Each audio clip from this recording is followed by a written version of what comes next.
more speed.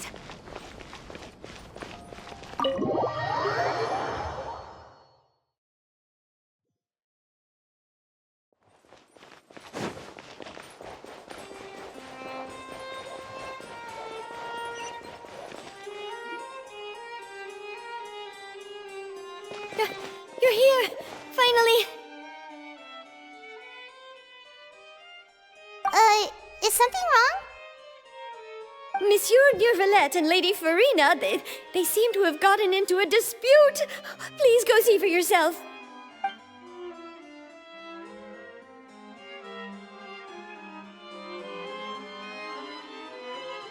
Like I said, I've already explained everything. And yet the problem has not been properly solved. There is little space for excuses between us. It is not my intention to offend you, but please, tell me where you stand. You are the Hydro Archon Focalor, are you not? Look at this. This is a list of the victims from the recent Poisson incident.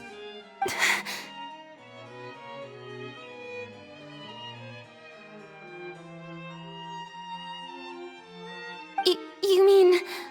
they're all... We did not arrive in time to avert this disaster, and I will not have it happen again. I will say this once more. You must tell me everything you know. Yesterday, I found 3 stone slates in some ancient ruins near Poisson. Do you know anything about those? Seriously? You're questioning me like this is a court case now. I don't know anything about that. But you found them in some ancient ruins, you say? That's correct, which is why I came to ask you some questions. There should have been 4 slates, but one of them was missing. The other 3 feature different images that seem to correlate to the prophecy. The prophecy? The second of these slates depicts the previous Hydro Archon Egeria kneeling before a floating island in the sky, as if confessing something. Do you know nothing of this either? I don't. I've never seen such slates. I'll ask you again. Do you really have no information regarding the previous Archon? My deciphering of the slates indicates that the Hydro Archon Egeria once had to confess to, or apologize for, a certain sin. If anyone would know about it, it should be you. All gods don't have the same secrets, you know. She was herself and I'm me. Is it really so strange that I know nothing? I understand your concerns, but I'm sorry. I just don't have anything to tell you. Forgive me for saying this now, Lady Farina, but I have long known of your various secret investigations into certain matters. There are several indications that you have been investigating the prophecy on the sly. This is not strange in itself, considering that you are the Hydro Archon. But it is strange that you should also claim to not know any of Egeria's secrets, as well as do nothing following your inquiries. You have never been as superficial as you have presented yourself to be, nor are you a fool. And yet, your behavior is very inconsistent.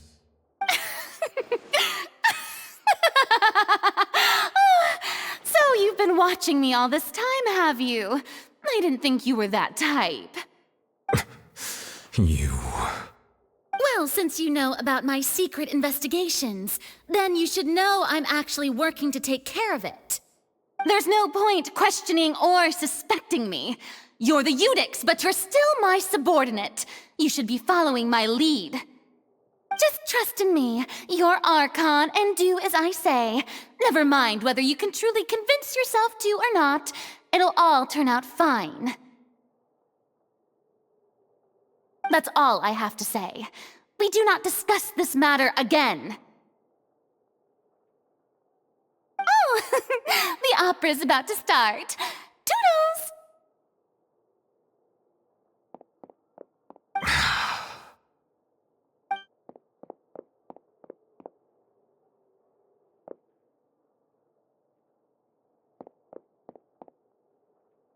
Did Farina not notice us standing by the door? Wonder what's up with her. She was smiling. She didn't seem in the mood to care if we were listening in or not. I assume you've been outside for a while now? Oh, you noticed. Seems Farina didn't even realize we were here. She was in a great panic, though I cannot discern the reason. Our discussion reached impasses time and again, a state of affairs that we cannot allow to continue. Still, I do not understand. Dialogue is the basis for understanding, so why did she keep refusing to engage?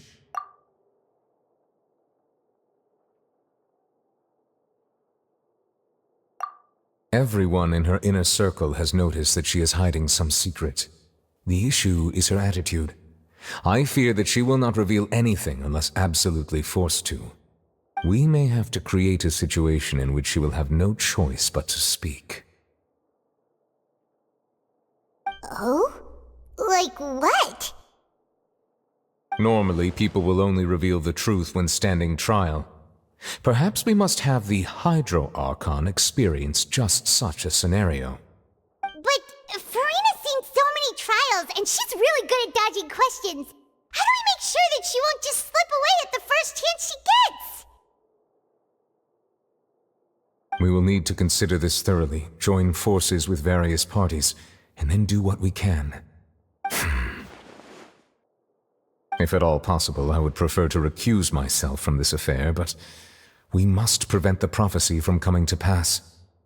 This may be cruel to her, but all Fontaine is in crisis. The information a god possesses is too precious, and so we must take a chance on this. But who will lend us their aid to do such a thing?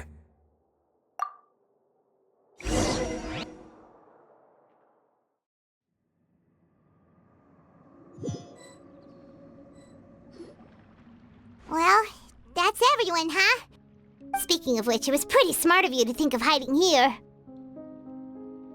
Poisson was just involved in a disaster, so it's presently devoid of people. That naturally makes it the best choice.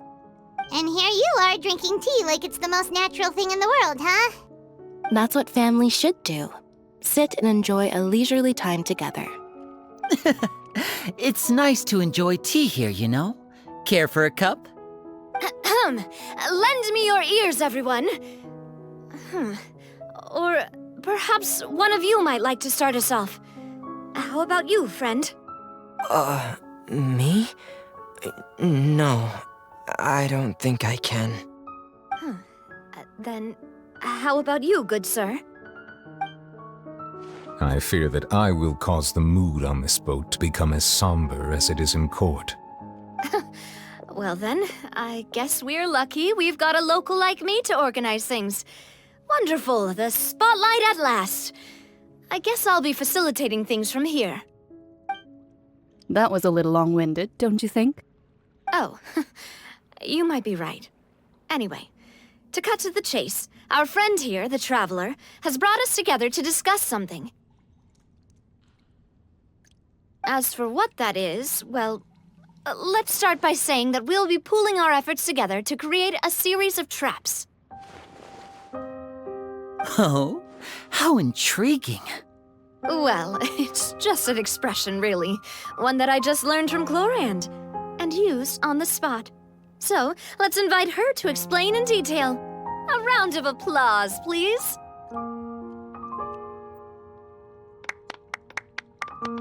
Huh? Didn't you say that you would be facilitating this? Oh, come now. Your work doesn't involve much public speaking, right? This is a good chance to practice. You might even pick up some fancy oratory tricks to impress your boss with in the future. I see. And what does my boss say? He is glad that you consider him your boss. Do go on.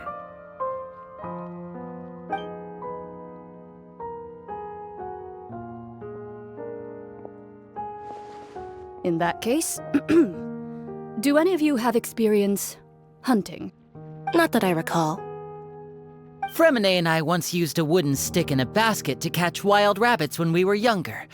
As for Lynette, oh, right. You were sick that day, weren't you? I've also gone diving to catch some fish before. Does that count? I'm afraid not. You may or may not have heard, but Fontaine once played host to a group known as the Marechaussee Hunters. Though that was their name, they did not hunt animals, but rather various monsters left behind by the ancient dynasty of King Remus. Today, Fontaine's monster population has already thinned greatly, so the hunters have blended back into society, taking up arms in other lines of work. They even left a unique methodology of hunting in their wake. A trap comprises of the following components: bait, a trigger, and a containment device. Sometimes a lethal implement will also be necessary to deal with the prey. So, if we were to build a trap together, right now, what would you choose to build it with? For me, I would prefer something basket-shaped. Pigeons and rabbits will see the bait and naturally enter the snare. Our line of work requires a deft hand, and we're some of the best in the industry, so you can count on our techniques. You used some of those techniques while moving the people of Poisson, didn't you? My subordinates mentioned that you even performed some magic for the bawling children. Yes, and I even managed to gather some intelligence in the meantime. I'm quite the multitasker if I do say so myself. I'm afraid I can't claim that as my strong suit. I prefer more stable methods, like placing bait in the water and waiting for the fish to come within reach. That's the kind of method I would count on. Calm and steady. Exactly the kind of person who would catch loads of fish. And I can be their assistant. With discretion, I'm sure. I'd probably use some sort of mechanical animal. Papa once bought me some small clockwork squirrels, mice, and such. When placed in the forest, they can attract others of their kind. I remember that you liked those too, didn't you? I did. And that would be a good way to go about it. If they're realistic enough, animals of the same kind will follow them all the way to the trap. What about you, Monsieur Neuvillette? I fear I do not have any related experience. That makes sense. You usually solve problems directly, without the use of any such tricks. But I do have one more question for you, monsieur. If we were to create a trap now, how would you design it? I would like for it to be effective, but bring no harm to the prey. A more gentle trap would be ideal. Kind, as always. However, our intention doesn't necessarily change the containment device and the type of implement we need. If we wanted to kill the prey in one strike, we would need a powerful implement. However, that also goes for prey that must be captured and safely contained. Wait, why's that? Only a hunter who's a true expert at subduing their prey can snare it without harming it. The line that divides life and death is often exceedingly thin. So are we going hunting together? Huh. We hadn't thought of seeing ourselves as hunters. It kinda works, but maybe it's still not the best metaphor. If our means of capturing and dealing with our prey is to put them on trial, then the hunting metaphor is actually quite accurate. But we shall require much more courage than any hunter to judge a god, a being whose seat is an exalted throne. Oh, so that's what's going on. Sounds very interesting.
few days, hasn't it?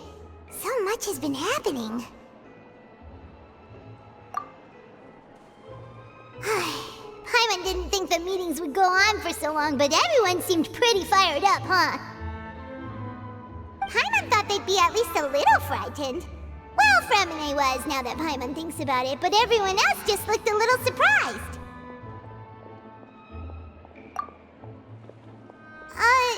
Well... It's hard to say. Paimon doesn't have any experience with this sort of thing. But with you around, Paimon sure will do great. After all, you're the most reliable person in the world, aren't you? Huh?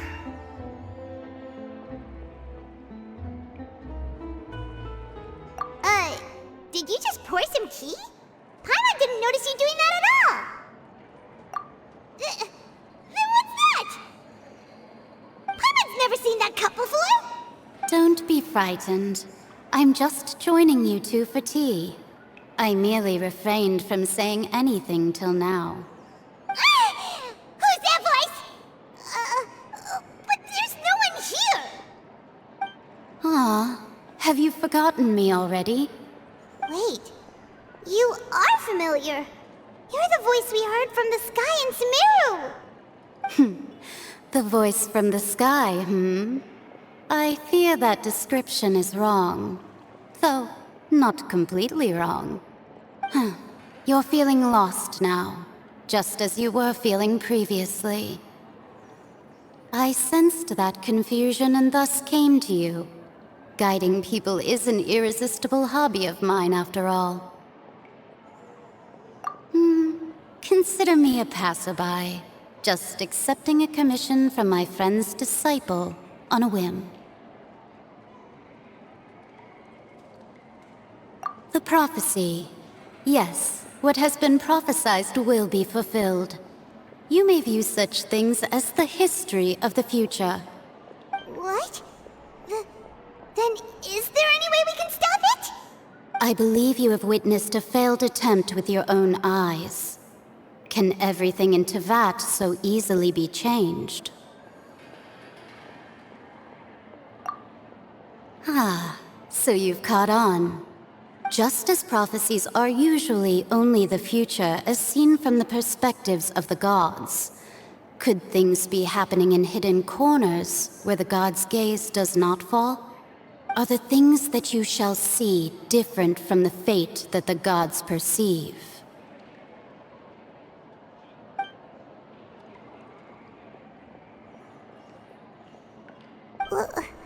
What is she talking about? It all sounds really impressive and important and stuff, but it also sounds kind of scary.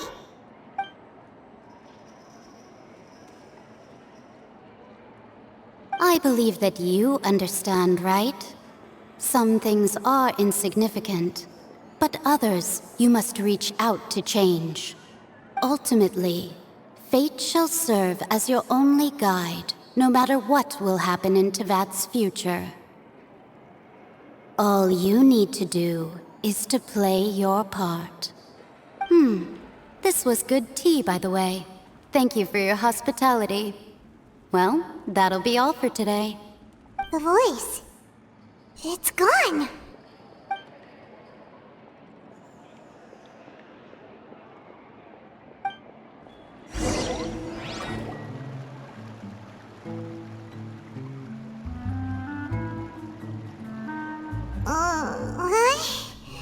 I want to hear someone talking.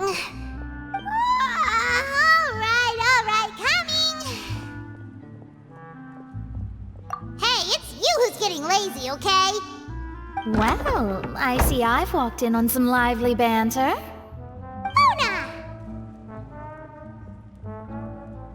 Fine, just fine. I went to take part in that Steambird panel.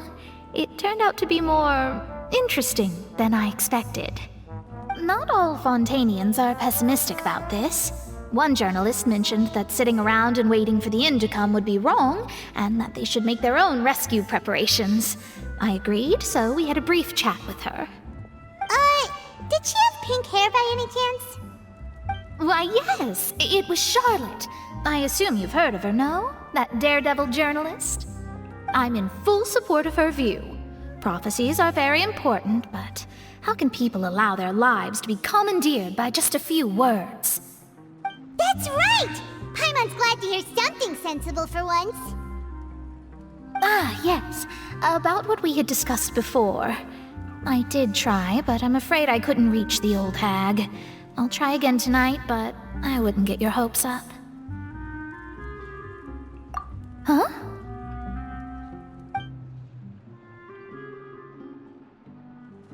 Goodness gracious.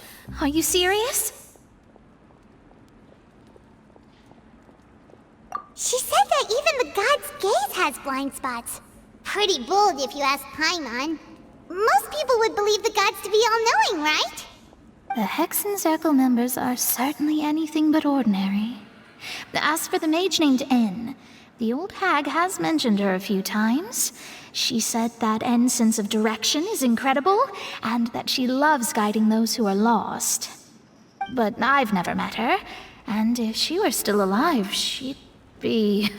well, suffice it to say that the hag's at least a few hundred now, and N's been around for longer than that.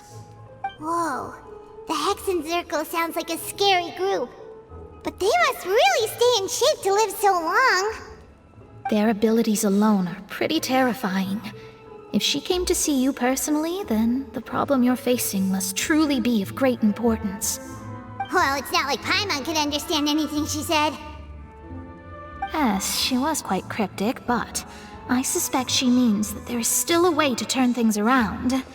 She didn't say when or what that would be, though, so... perhaps it is something that you cannot know right now.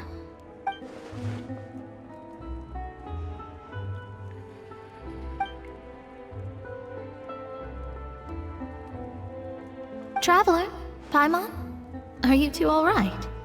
Oh, we're fine. We're just a little down right now. It kind of feels like the end is coming, you know?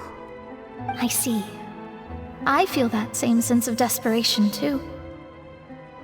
I guess you could consider me someone who has often witnessed fate. So far as I have seen, it cannot be swayed. But even so, I still hope for, and believe in, miracles. Astrology is eternal and rational, but fate may not be. It is cruel, but it can also be beautiful. Perhaps that's what En was trying to tell you. Not to lose heart, and to believe that what you are seeing playing out before you is not yet set in stone. I did originally think of steering clear of all this, but I couldn't. Even if this is all futile, I still wish to help everyone. If we don't struggle to the last, then how can we face the end when it comes? Huh. You do have a point. There I go, talking about astrological principles again. Sorry about that. The moment I start talking about work-related stuff... I need to get going. It was worth trying to comfort you, even if only a little. I believe that you'll help those who are struggling in the same way I did. I suppose that might be why we always seem to meet by coincidence. Paimon feels kind of moved by what Mona said. But also kind of sad, too. Hey, Traveler. Paimon suddenly feels like going outside for a walk. Let's go. Let's walk around the city, shall we? There's a few spots we always like to walk by.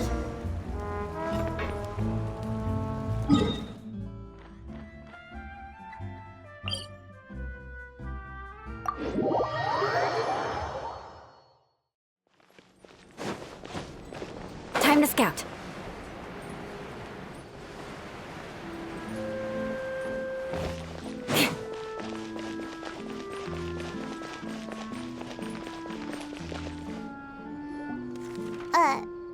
Huh? Our names are written in this newspaper. What's going on? Let Paimon see!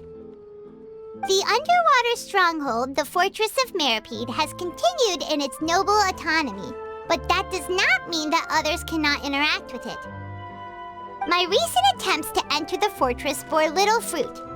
Huh. Guess Charlotte still hasn't given up on that. did an Outlander friend become the focus of this report. A blonde adventurer with their white fairy legends trailing in their wake. It is said that this mysterious traveler once visited the underwater fortress. So while the fortress's interior remains a mystery behind closed doors, do not fear, for the tales of the traveler contain surprises in spades. Journalist Charlotte's biggest scoop yet, the Traveler's Trail, World Walker. Huh. Charlotte took so many awesome photos of us and we never even noticed her. She hasn't been able to get a hold of anything at the fortress, so since we're easier to find, she's using us as the subject matter instead? Ugh, seriously? Well, fine. Those headlines and photos do look cool, so Paimon will forgive her this time.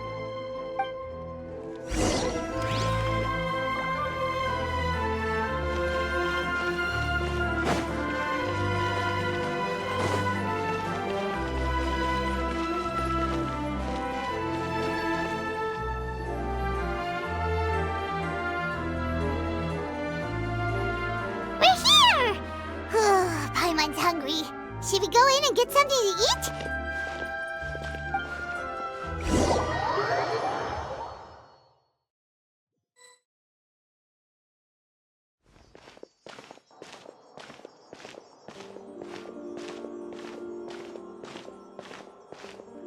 Hey, quick! Look! That's the limited edition, only 16 slices a day cake! It was so delicious the last time we tried it! Despite the tense situation we were in, let's give it another go! I'm sure it'll be great! 1 slice of cake, please. Someone showed up after all! Oh, wait, you're the one from the Palais Mermonia. Oh, are you here to buy cake too? It seems Monsieur Nervalette was right. You really can eat. Wait, did he really say something like that? That's right. Even he has his own preferences when it comes to food. As for me, I love the cake and coffee here. Do you come here often? Usually every day. Every day? It's part of my daily schedule, apart from work. I shall have my cake and coffee. Then what if someone told you one day that this place would be closing soon, and you wouldn't get to eat cake here anymore? What would you think? But why would it close? Well, Paimon doesn't know either, but maybe the waters will rise tomorrow. You know, like in the prophecy. Oh, the prophecy. To be honest, I haven't paid much attention to that. No, still, even if there'd be no more cake tomorrow, that wouldn't keep me from having some today. No, it's the same for eating in general. You might not be able to eat tomorrow, but if you can do so today, then you should carry on. That's what people call living, you know. Huh. Don't be sad. Excuse me, could I have 2 more slices of cake to go? These 2 slices are for you. Sijuin said that this kind of expression you're making is what humans call being sad. Oh, you know Sijuin? I sure do. She was born before me, and she sometimes comes to the surface to teach us things about humans. She said that humans are creatures that are saddened easily, yes, and you can only lift their spirits by feeding them delicious food. So please try the cakes here. I've got something else to do, so I'll be going now. You two try to stay in a good mood after eating, all right? Bye.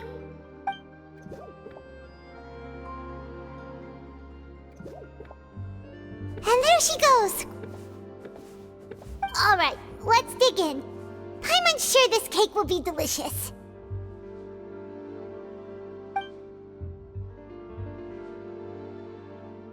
It's more delicious than last time! And the flavor gets even better with a sip of tea. It sure would be nice if we could come again tomorrow. Sure would be nice if we could always eat delicious food here.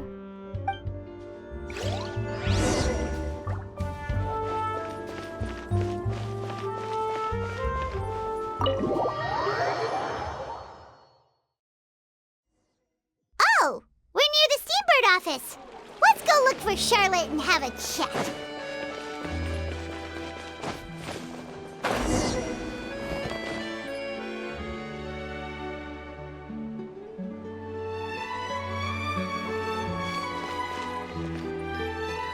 Wow!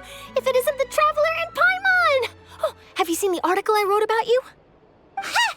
You've got some nerve! You just used us to make some quick mora! Oh, you needn't worry about that. I heard that you were in Poisson some time back, so I sent you a letter to discuss just that. It appears you didn't receive it, though. It's all right, though. I've set aside the amount intended for you. I've even set the table with some food. Really? Oh, you're the best! You're almost a little too easy to win over, Paimon. If I were a journalist with ulterior motives, you'd be in trouble now, you know. Oh, Paimon knows you're not like that. Still, what brings you here all of a sudden?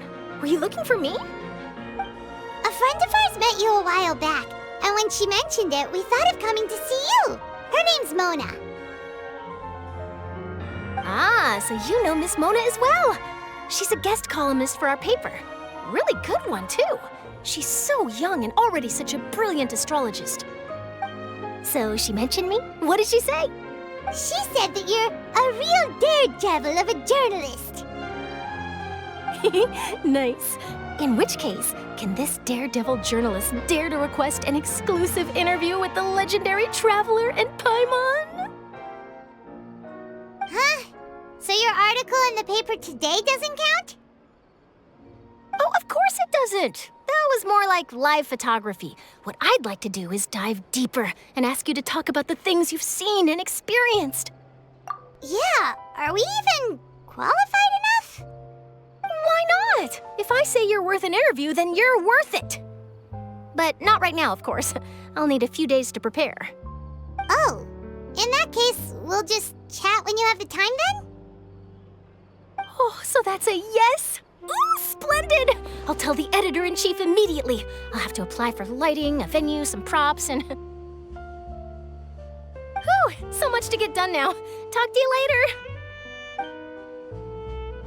Wait, Charlotte, Paimon's still got a question for you. And what's that? If, just for example, Fontaine were to be flooded tomorrow, what would you do today? Huh, that's the prophecy you're talking about, isn't it?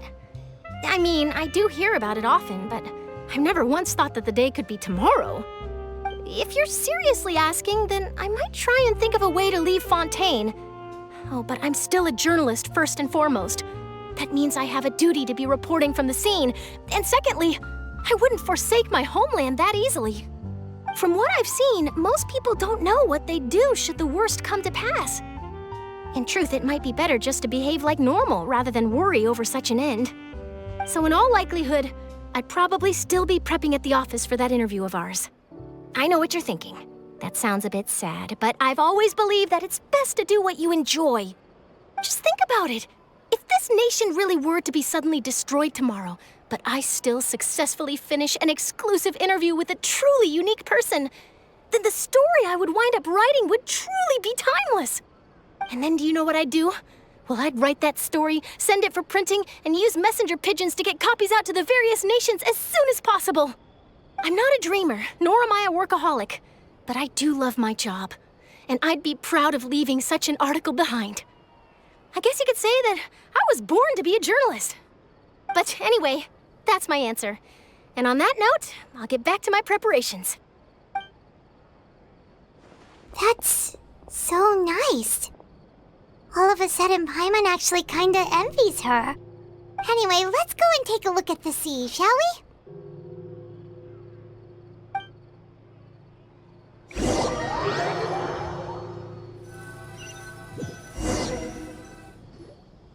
The sea breeze and scenery can be a pretty soothing combo, huh?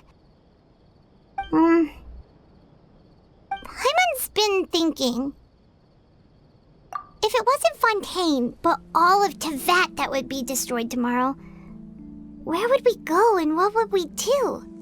No, Paimon should ask, if you could choose, what would you like to do?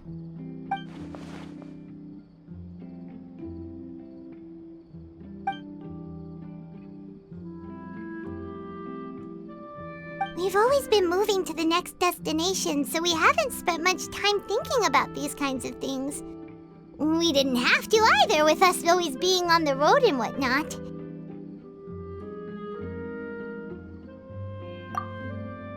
You mean, still traveling?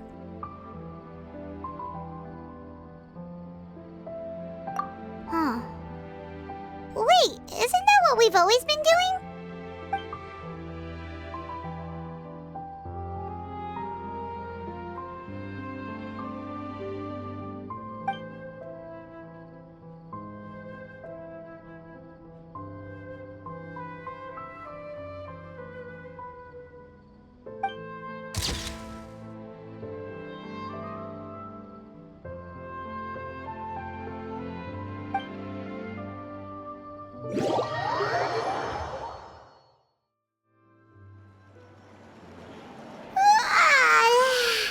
Feels like you'll grow mold if you stay here long enough. But it's still better than the Fortress of Maripede, that's for sure. It's not only damp there, but salty too. Ah, so the two of you are still here. Wonderful. Oh, you're from the Palais Mermonia, aren't you? Yes, I'm Isadora. Monsieur Nervillet sent me to look for you two before. I heard that afterward you went to the Fortress of Maripede. Not at all. I'm well aware that you're friends of his. Actually, I'm here to pass along a message from him. Yes, inside the Opera House. The Maréchaussée Phantom has declared the incident a small-scale riot. A riot? Well, that said, I don't personally think it was that serious. Lady Farina was watching a performance at the Opera House, and while she was resting during an intermission, some other audience members suddenly started harassing her, loudly accusing her of doing nothing about the prophecy crisis. And before she could respond, others started to join in. The crowd continued to grow, and protests against the Hydro Archon started to break out. So people have started to put the blame on Farina. Guess they finally found an outlet for the pressure they've been under due to the prophecy. I agree. People will naturally rely on gods, as is customary. But the moment people feel threatened, gods are also the first to be blamed.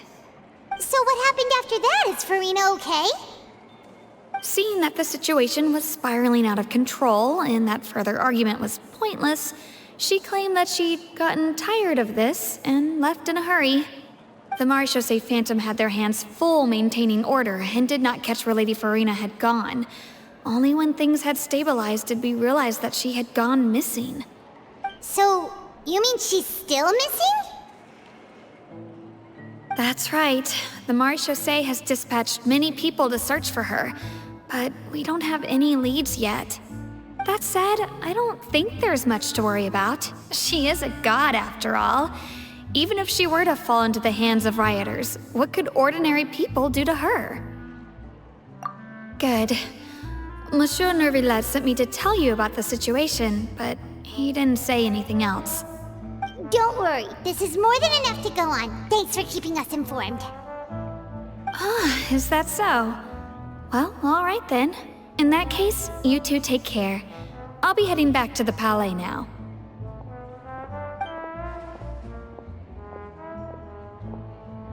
Well, sounds like we should hurry over to Poisson then. If we know Farina, she won't try to fix things in this situation. Instead, she'll look for a place to wait out the heat. And as we also know, she may be loud and dramatic, but when Nervillet was talking to her in the Palais Mermonia, and she heard about Poisson, she couldn't hide her sadness and remorse. It would be hard for her to ignore being accused by the public today.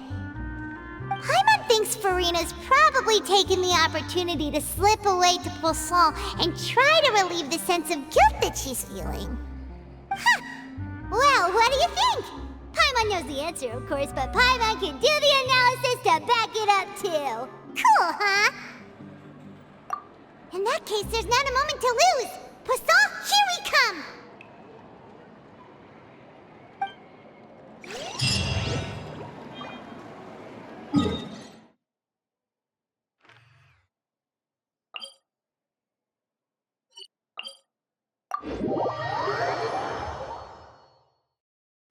This place looks deserted. Guess all the survivors must have evacuated already. All that's left here are signs of devastation. Could Farina really be here? Let's try to find her as soon as possible.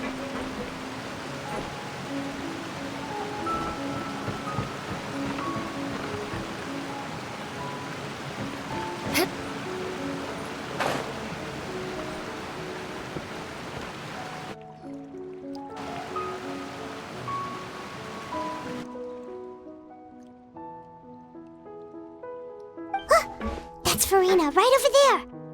She really is here all on her own.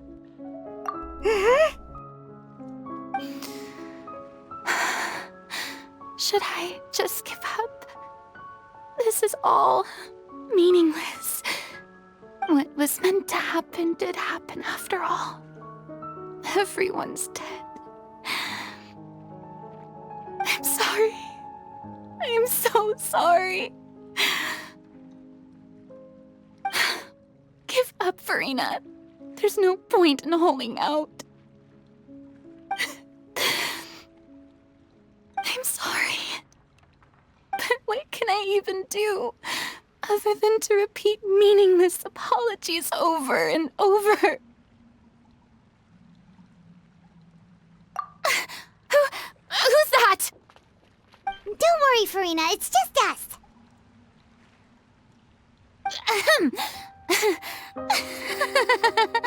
So it is you, blonde traveler from another land.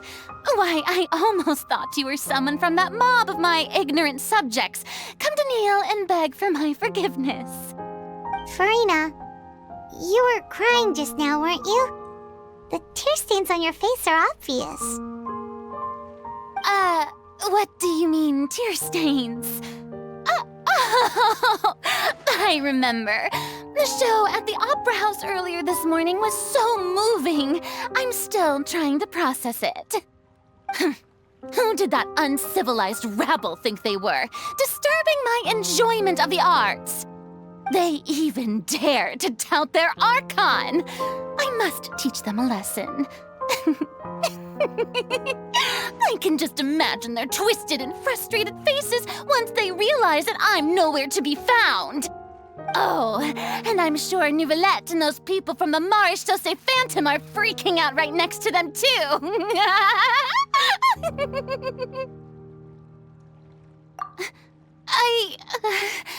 Of course not. Hey, there she is! The Hydro Archon's over there! Quick, after her! Farina, those people seem to be after you. They are? They're just some rabid fans who want to cut the line because they haven't been able to meet me in person, aren't they? That's against the rules. I can't let them get their way. Farina just ran off! Quick, we have to catch up with her!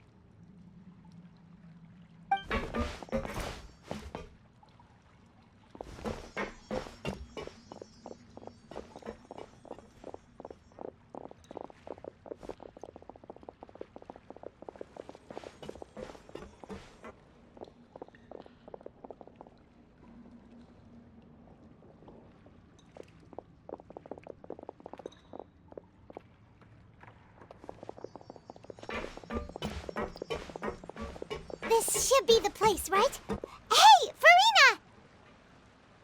There's a good hiding spot over here. Quick, come to Paimon before the rest of them catch up to you. What is this place? Hurry, they're almost here. Fine. I suppose haste is warranted. Lead the way.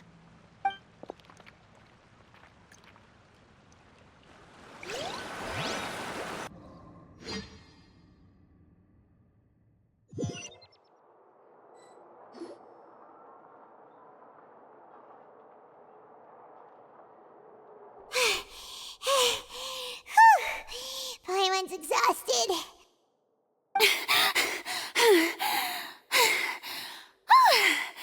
I'm so tired. I totally thought they had caught me.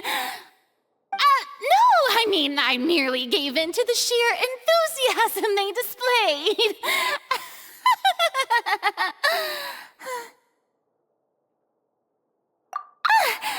You're right. Yep, that's a good girl.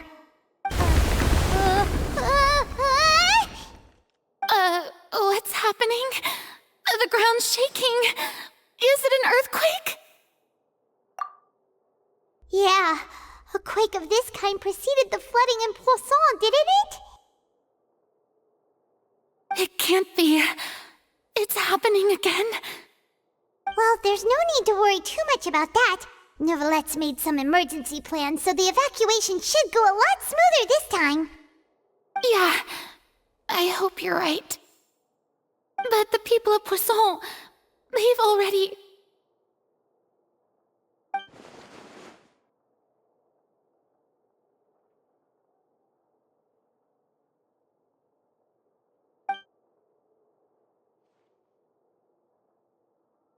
It's true. I've been investigating the prophecy for hundreds of years. I once had informants all over Tevat, searching for clues and feeding information back to me. I've tried all kinds of ways, too, to hold back the sea. Anything to keep the coastline from advancing. But all my efforts proved to be futile in the end. Really, the truth has been clear to me for a very long time. We cannot make an enemy of the divine. No matter what we do, the will of the heavenly principles will have its way, and the prophecy shall be fulfilled.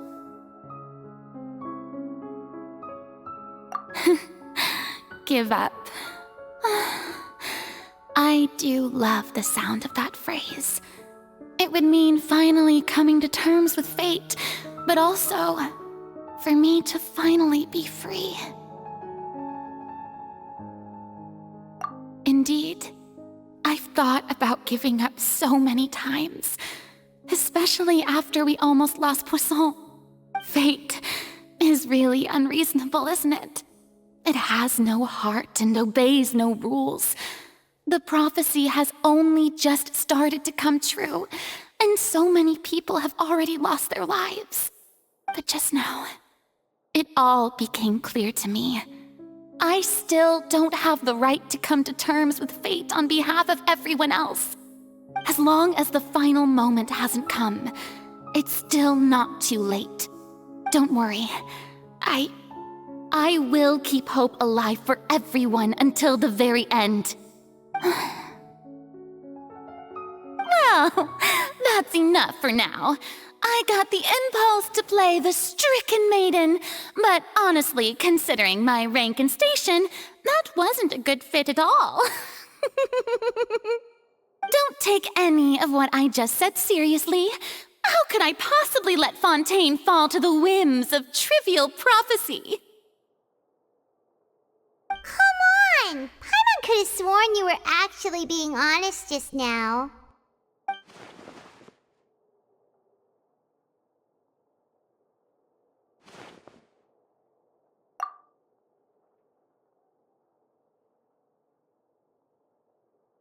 Share my burden.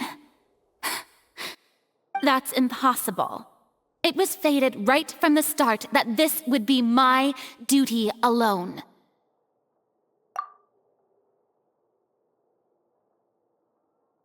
A witness. Yes, I've heard that you came to Tevat from beyond the stars, yes.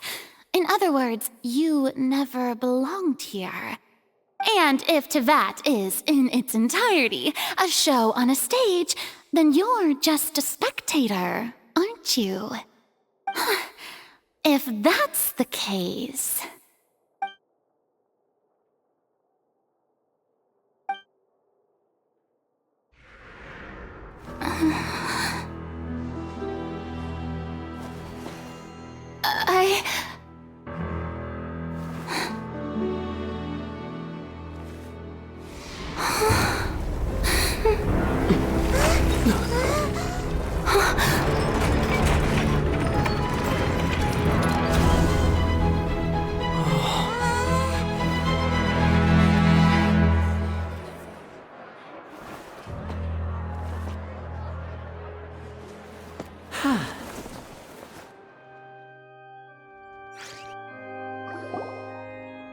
Ladies and gentlemen, this concludes my opening performance.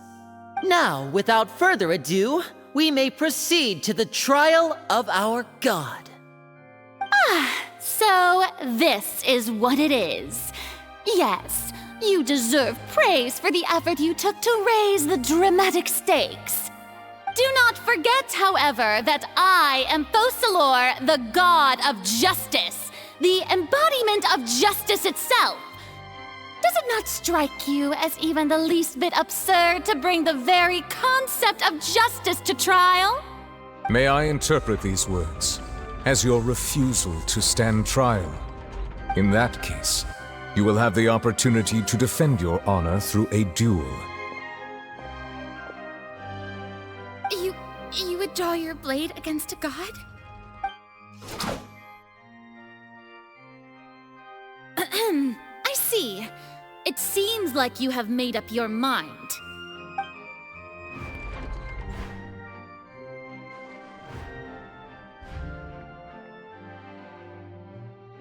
Paimon can't believe it.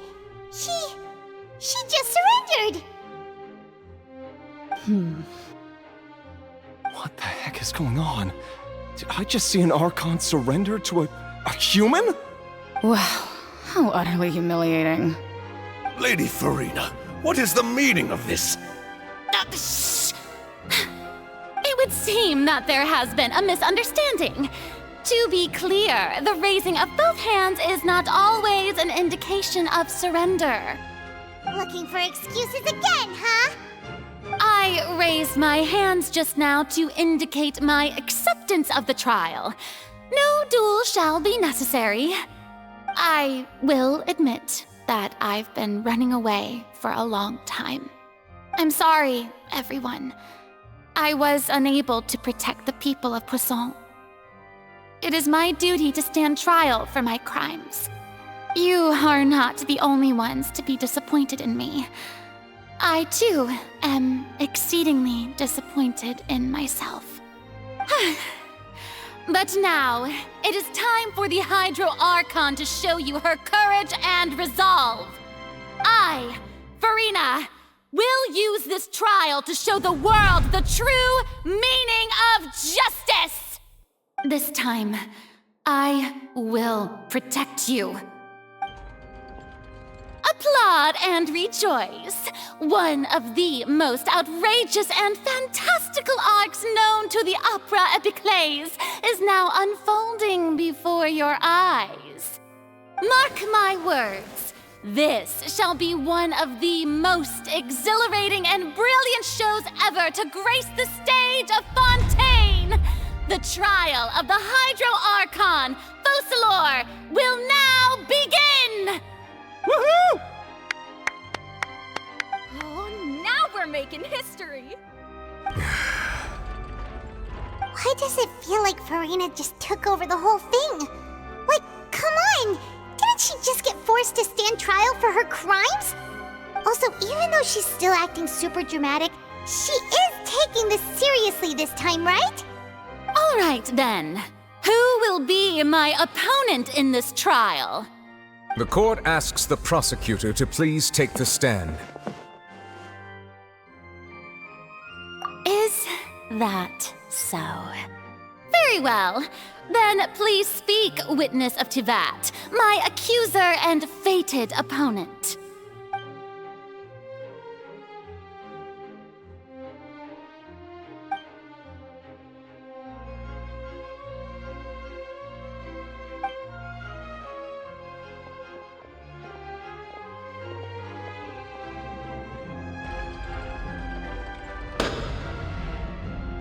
Also, please allow me to ask, as a final question before the trial begins.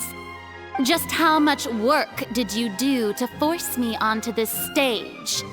Well, we did do a lot of prep after the meeting that day. I can go over the tasks assigned to the Spina di Rosula, since they were rather straightforward and easy. Navia, the president of the Spina di Rosula. Most of the people who participated in the disturbance this morning were my subordinates. They changed into plain clothes and came to the opera house as regular audience members, waiting for the perfect opportunity to incite insurrection against you. The people's resentment against their Archon has been building as more and more of the prophecy is fulfilled. A spark was all we needed to turn smoldering anger into a flame. Moreover, according to our understanding and analysis of you, when something like that occurred, you would likely flee the scene and head to Poisson by yourself. So, we arranged for a second group to lie in wait there. So, you mean the ones who scoured the settlement for me were also from the Spina? And their goal was to force you to step into the giant magic box so you may personally participate in the greatest magic performance in all of Fontainian history. That's right. That house was a magic box, rather than someone's residence. As the super ultimate version of the setup that I used when I first performed at the Opera Epiclese, the volume of the box was increased by a whole order of magnitude, and the distance it traversed was the entire gap between Poisson and Arrhenius. Its cargo, of course, was an Archon instead of a human. My thanks, Farina. Without your help, we could never have pulled off such an extraordinary performance. You're welcome? Of course, this performance was only made possible with Father's support. The House of the Hearth spent a massive amount of labor in Mora to pull this off. We had to select a location, construct the giant magic box, dig a tunnel, and open up a path through the water. It was a lot of work for all of us. So, in other words, the earthquake that we felt within the giant magic box was just a normal tremor from the transportation of the whole house? That's right. It wasn't a sign of another disaster to come. Then, I can guess Nervillette and Cloran's parts. You gathered a crowd, prepared a stage, and made sure that the champion duelist would be immediately ready for a fight. Also that as soon as I appeared on the stage, the trial may commence without a hitch. Am I right? Yes, that is correct. Well, Clorand, I must commend you for your courage. Only the most outstanding champion duelist in all of Fontaine would accept a duel with an Archon without flinching. Thank you. As for you, Traveler, I suppose your role was to keep me distracted with conversation once you found me in Poisson. You'd make sure that I didn't notice anything amiss before revealing yourself as my prosecutor once we'd arrived onto the stage. Oh?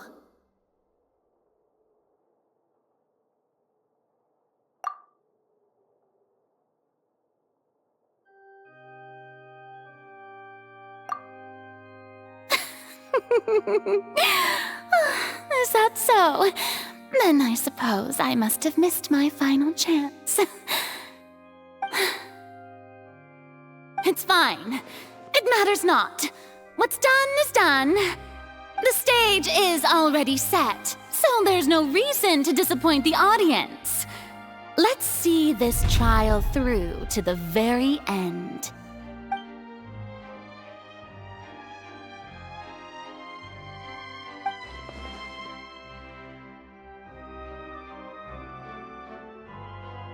Sir Prosecutor, please allow me to pass this along.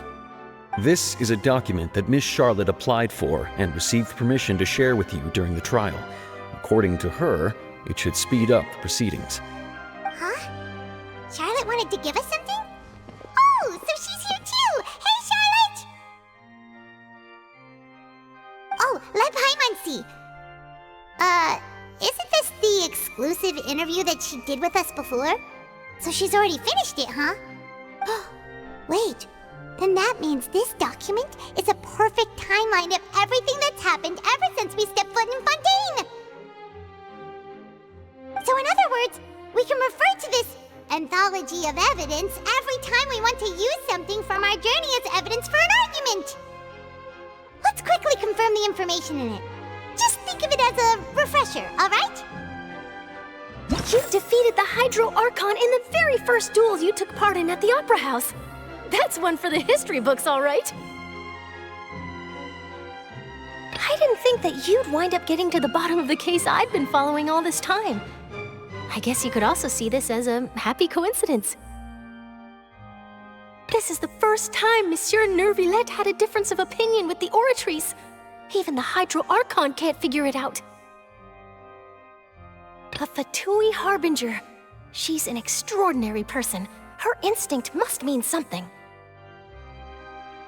The fortress of Meripede was almost destroyed in a single day. That I didn't witness that scene personally will always be a source of professional regret, I think. According to Monsieur Neuvillette, both Child and that whale should have been in the primordial sea at that time. I nearly lost my awesome friend Navia. To be honest, that still gives me shivers. The words of someone as extraordinary as a witch can probably only be truly understood when something surreal happens to you.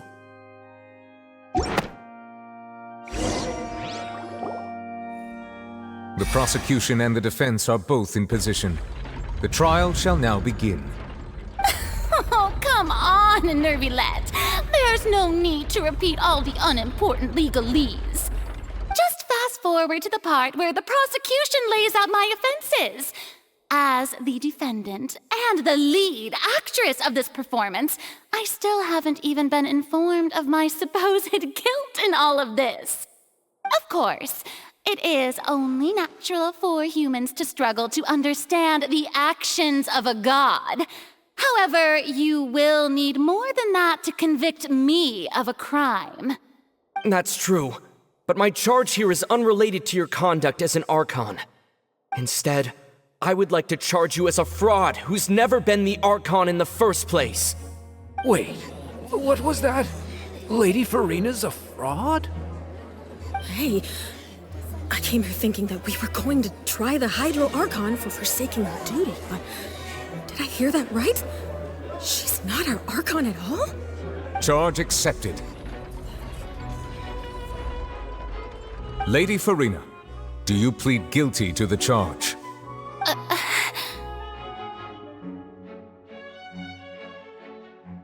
Lady Farina. I plead not guilty. How can I be guilty? There is no way that I, Focalor, otherwise known as Farina de Fontaine, a member of the Seven and the Regina of all waters, kindreds, peoples, and laws of Fontaine, could be anything other than your true Archon.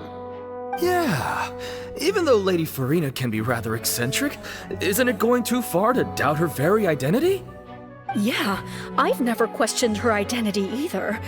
Sure, Lady Farina can be super irresponsible, but what grounds does that prosecutor have to make such a huge claim? I have cause to believe that common sense will prevail in this case. Many of the members of the audience have known me as the Hydro Archon ever since they were born. There would be no fooling their memory. See? Even the Oratrice has decided to show me its favor. Are you sure you want to commit to a charge that will never be upheld? If you wish to drop the case, I can promise you as the God of Justice that you will not have to face trial for making a false accusation. We will treat everything that's happened as a dramatic spectacle and move on with our lives. What do you say to that? Huh. An argument with near impossible odds, huh? We have to not only refute Farina's claims, but also overturn the long-held beliefs of the people.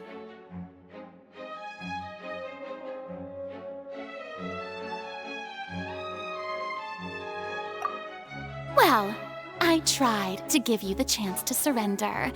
If you must persist, then let me ask. If you believe I'm not the Archon, then what manner of being do you think I am? And if I was not the Archon, then how did I manage to live for over 500 years?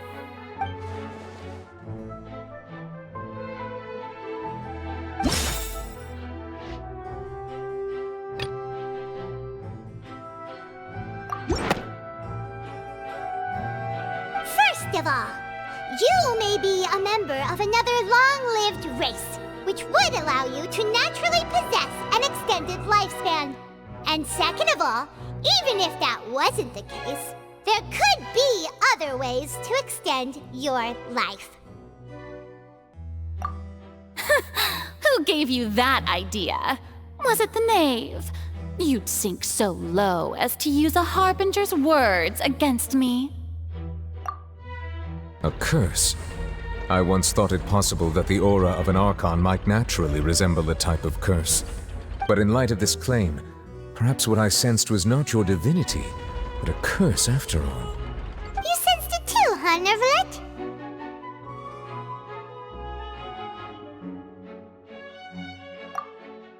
Lady Farina is actually a human? Well, it is true that it's extremely difficult to tell humans and gods apart just by looking at them. It's not impossible.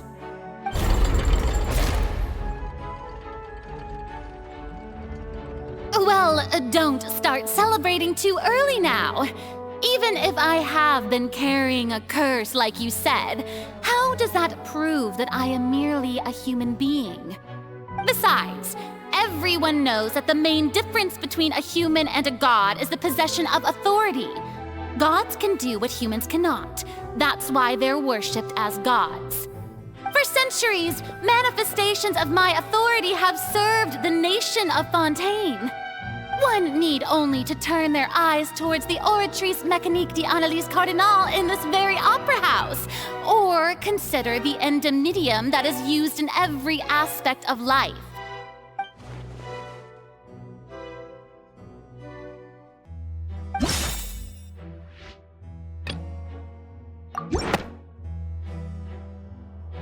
You tried to reference the Oratrice. But weren't you as confused as all the rest of us when the Oratrice declared Child to be guilty without any proof? Otherwise, you should have come up with a good explanation for that by now. Didn't I make myself clear at the time? The decisions of the gods are naturally difficult for humans to comprehend. There is no need to provide an explanation. Lady Farina, I believe a reminder of your current circumstances is in order. While the court is in session, the principles of justice and the law must come before all else. While you are an Archon, you are also first and foremost the defendant in this trial. You will prove yourself unable to defend against the prosecution's charges if you continue to withhold vital information against the rules of the court. I never thought you'd use that kind of rhetoric against me.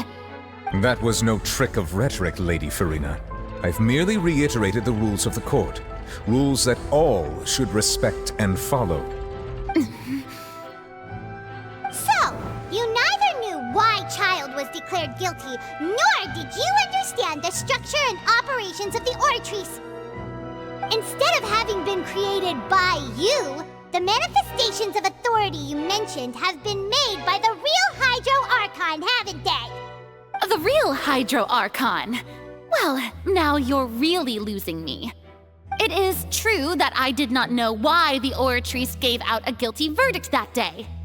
But the Oratrice handed out that verdict unilaterally, and it has been operating independently ever since it was first created. You can't argue that just because a divine creation is flawed, that the god behind it must also be no god at all. She's still throwing out all kinds of excuses.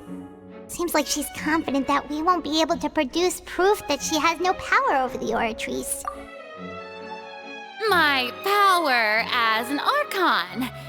There are many ordinary citizens in the audience. How can I just carelessly demonstrate the formidable— If that poses a concern, I'm prepared to extend my protection to the audience.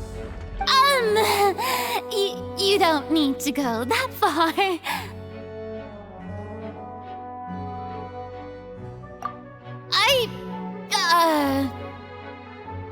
Aren't you the Hydro Archon? Or is it that you can't even wield the power of Hydro, much less the authority of a god?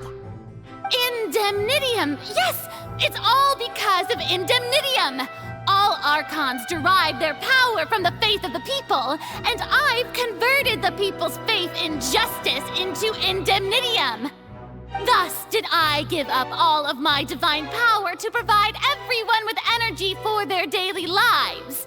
Have you ever seen a more magnanimous god? Isn't that a huge stretch? Yeah, no matter how generous an Archon can be, how could they give up all their power? Can a god with no power even still be called a god?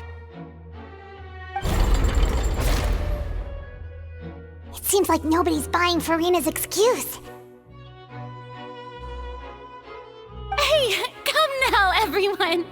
Please don't stare at me as if I was a liar. I'm still the same Furina you knew, right? The one that you loved. Shouldn't you want to believe in me? Please? You've got to believe me.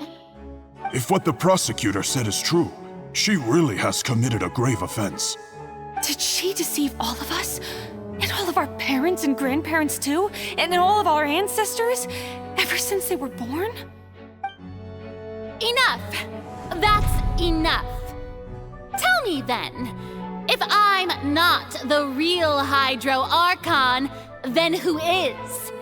If you have no evidence of another Hydro Archon's existence, nor can you find anyone who can back up their claim to be such, then what grounds have you to say that I'm not actually the real deal? Wow, she came up with yet another argument.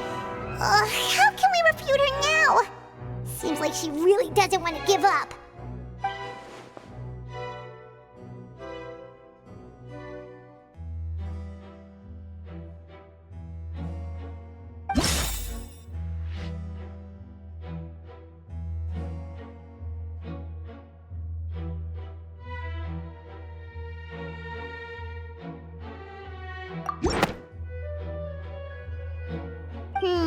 That doesn't sound right.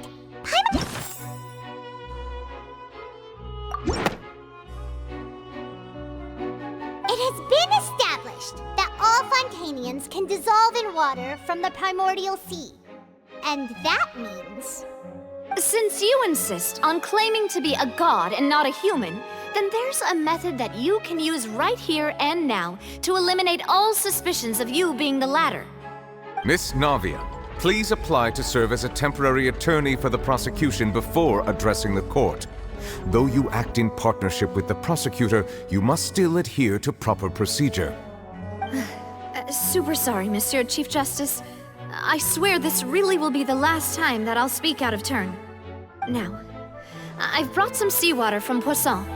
As everyone knows, a massive flood struck the area not long ago, taking many lives, including those of some of my closest friends.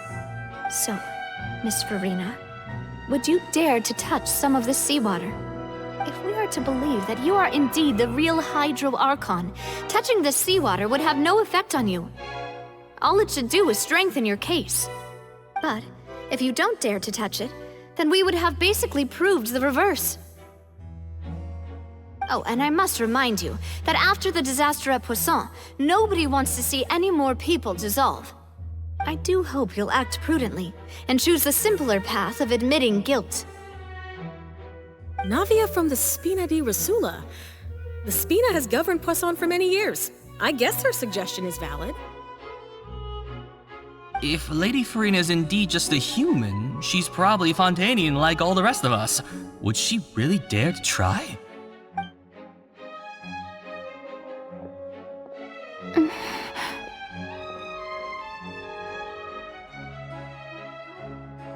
Lady Furina, this test has been unilaterally proposed by the prosecution. As it falls outside the realm of standard court proceedings, you possess the right to decline participation. Well, of course he had to tell her that. But refusing to participate is basically the same as a confession of guilt. She's just staring at the water without saying a single word. It really does seem like she's quite terrified of it. That could only mean... What's going on? Is she really planning to... That's not what we thought she would... Due to the inherent risk of the test, Lady Farina, you may... What? Hey!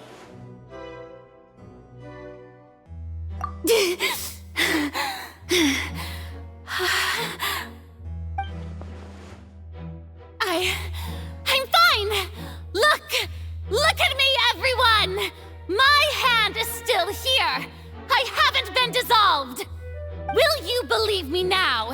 I really am your Archon! I'm nothing like a normal human who would fall apart as soon as they touch this water! Really? Was this not the most obvious thing in the world? Miss Siegewien? If you are present, Miss Siegewien, please come forward and attend to the defendant. Siegewien? Don't be nervous. It'll just take a few seconds. Let me see. That should be enough. Please announce the results of your evaluation to the court, Miss Siegewien. As everyone doubtlessly saw, Miss Farina was displaying symptoms of hyperventilation and flushed skin. These indicate that she was experiencing the adverse effects of exposure to primordial seawater. The extent to which she was affected is the same as other humans when exposed to primordial seawater of a similar concentration. Thank you, Miss Siegewien. Lady Farina, you may return to the defendant's stand. Oh, wait. What did she just say?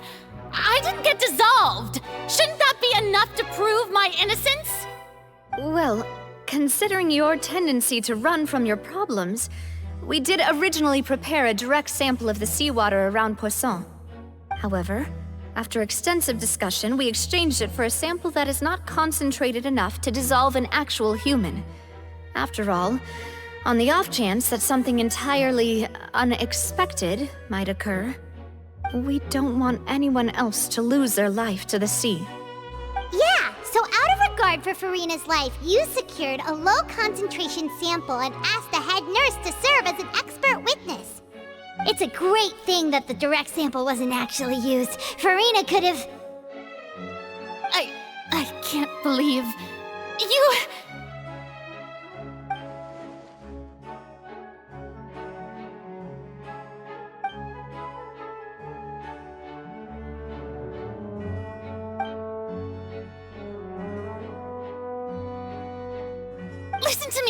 Listen to me, everyone! Please don't give me such cold and disdainful looks! What happened just now didn't prove a single thing! Think about it! How can you conclusively prove that an Archon can't also be affected by the primordial seawater? Also, if I was really just a human, why would I dare to just put my hand in that kind of water?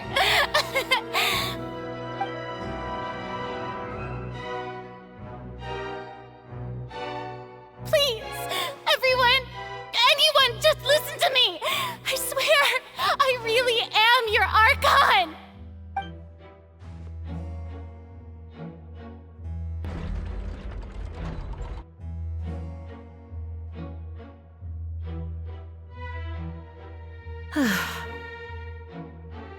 I don't think anything she says at this point will sway anyone. The odds are just too stacked against her now.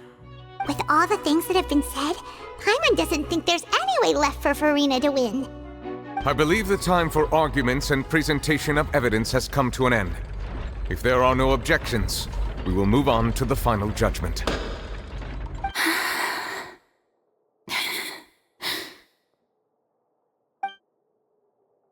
I don't think anything she says at this point will sway anyone. She's too stacked against her now.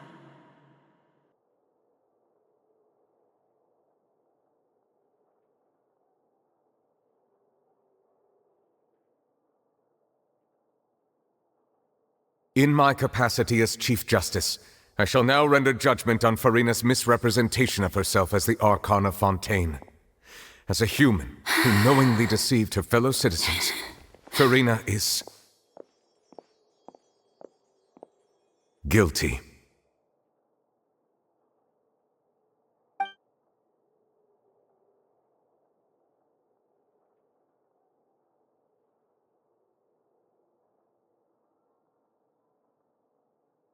We shall now turn to the Oratrice Mécanique d'Analyse Cardinale to render the final verdict on the charges.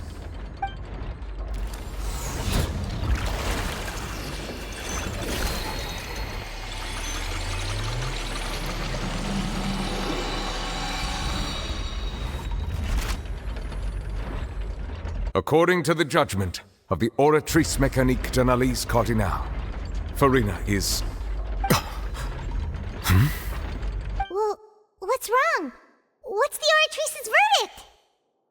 No, the Oratrice also displays a guilty verdict. Isn't that correct then? However, the exact wording of the verdict is thus: the Hydro Archon, guilty, to be punished via the death sentence. The death sentence? That's actually one of the available sentences? I've always thought that it was just a myth. The one and only time the death sentence has been handed out at the court, and it's been given to the very person we've worshipped as the god of justice? What an unexpected twist. Farina's been sentenced to death by the Oratrice? We just wanted to use the trial to show her the seriousness of things so she'd tell us the truth. How did things escalate this quickly? This outcome is indeed quite strange. According to Fontaine's current definitions of justice, as well as its recommendations for criminal sentences, is this sentence really appropriate for the crimes that have been committed? Yeah! Even Fauché wasn't sentenced to death by the Oratrice. You know, the real evil mastermind behind the serial disappearances case.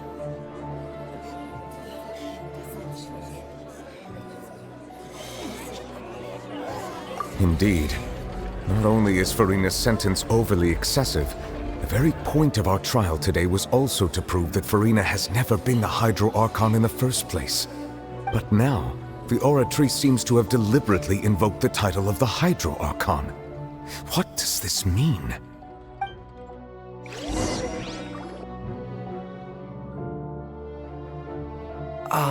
Excuse me, if I may interrupt.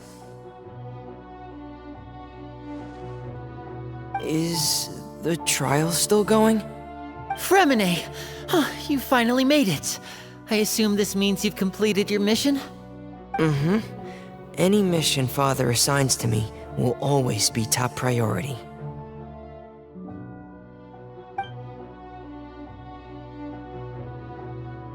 Is that the first prophecy slate? Huh. So the knave privately arranged for Fremine to try and find the missing slate. I looked everywhere and finally found it at the bottom of the sea. It took me a long time to get around some dangerous stretches of water. But has the trial already concluded? Then doesn't that mean I've come too late? Oh no. Father will be disappointed in me.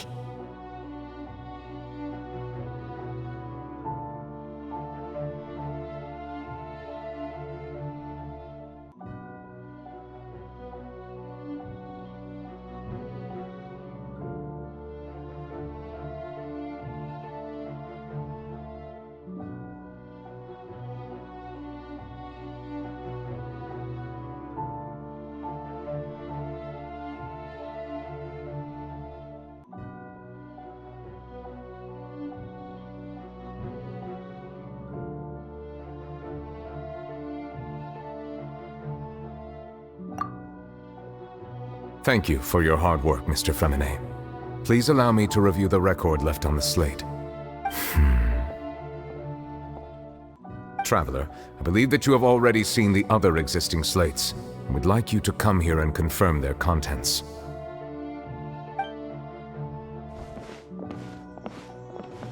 Huh? So what do you see? What is it?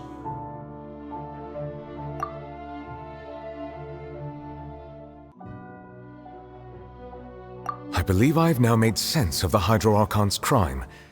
It has to do with Fontaine's lost history. Huh? Isn't the Hydro Archon just guilty of deceiving her people? Oh, wait, no, that's Farina, and we've already proven that she's not the Hydro Archon. So when you say Hydro Archon, do you mean the real Hydro Archon we've been kinda talking about? In truth, everything that you've encountered in Fontaine up until this point can be traced back to the contents of these stone slates. However, I'm uncertain as to how much sense they currently make to you. Okay, let's try to recall the contents of the other 3 stone slates. Paimon will do her best to help you remember.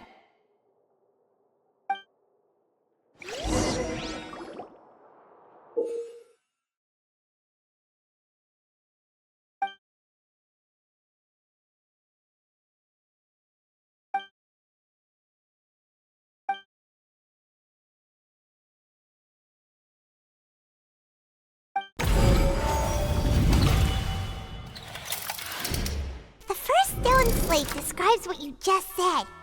It seems to show the previous Hydro Archon using her divine power, and then the Oceanids turn into humans.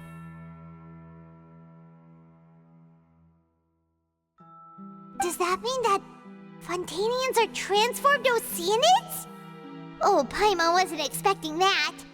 But if Oceanids can turn into humans, then perhaps this process can be reversed as well. The second stone slate shows Celestia floating in the sky, and the Hydro Archon and her people worshipping it together. But the heavens still brought judgment down upon them.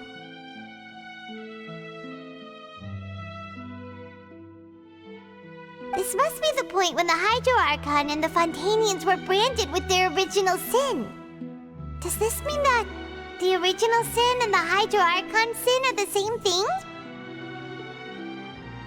The third slate shows the Hydro Archon sinking into the sea surrounded by many people. That reminds Paimon, didn't we also watch that happen to someone else? Well, the fourth slate is the prophecy the Fontainians have been talking about. People dissolving into the sea, the Hydro Archon crying on her throne, and so on.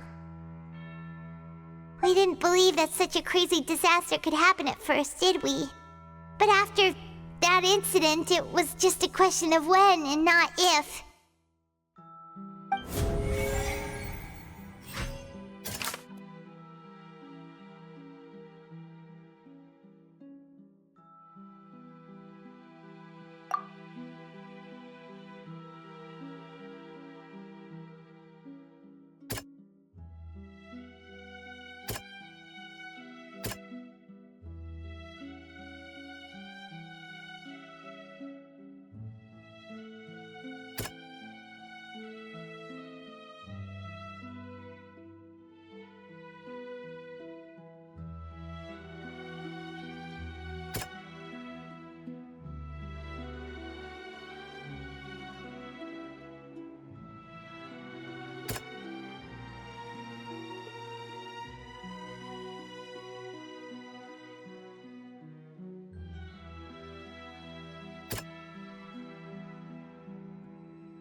We know from the case of the serial disappearances of young women that Fontainians can be dissolved in primordial seawater, and the first stone slate tells us that long ago, the Hydro Archon used her power to turn Oceanids into humans. This might be the reason that Fontainians can dissolve.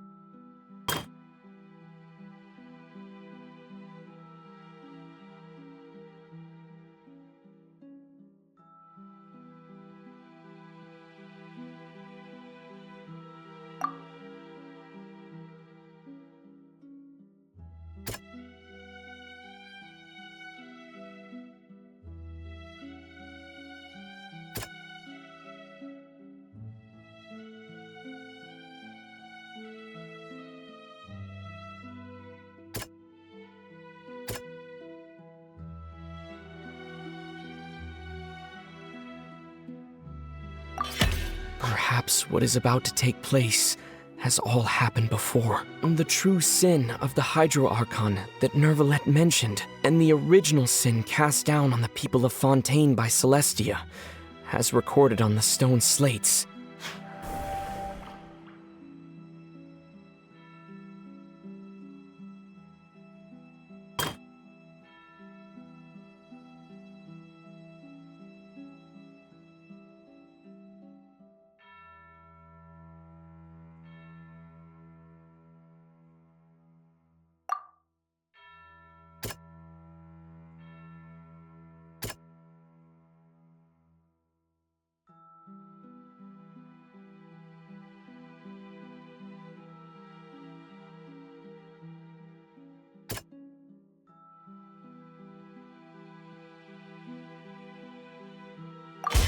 It's not as simple as falling into the sea. When Navia fell into the sea, her consciousness was subjected to judgment. The stone slates show the people gathered around the Hydro Archon in the sea.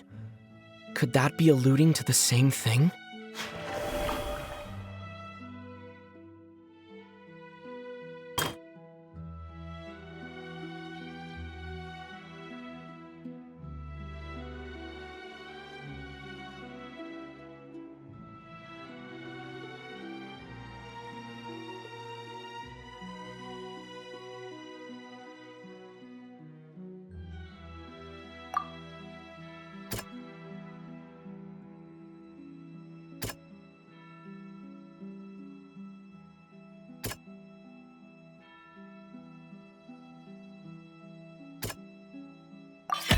The prophecy from the stone slates found its way into society, but not many people believed it at first. The fortress of Meropide was nearly flooded with primordial seawater, which we know can cause Fontainians to dissolve.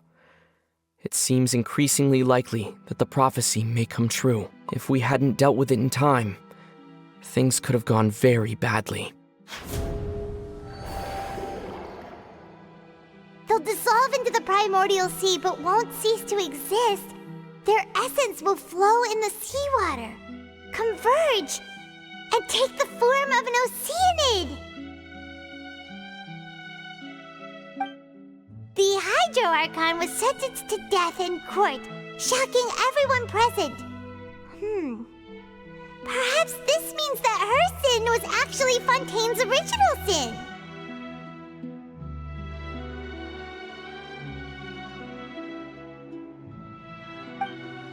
Navia fell into the water inside those ruins, and she nearly dissolved. She was surrounded by the people of Poisson in a court within her consciousness, and was forced to take part in a trial meant to make her stay.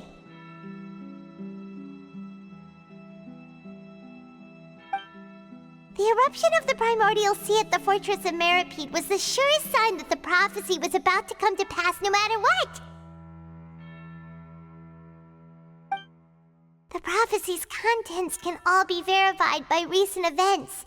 If we combine what we know together, loads of truths should come to light.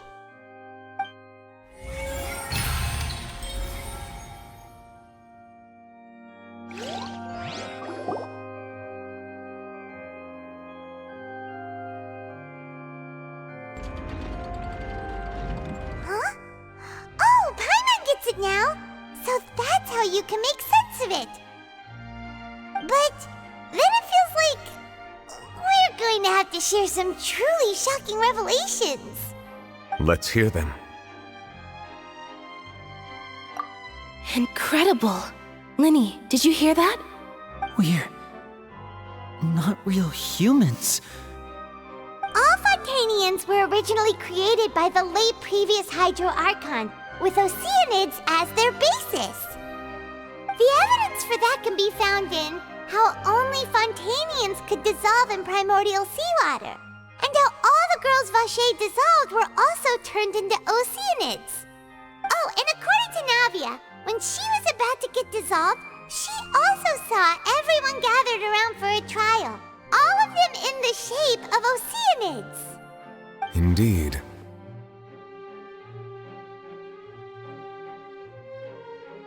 Yeah, and it follows from the content of the first slate that she probably anchored Celestia by creating humans without prior permission.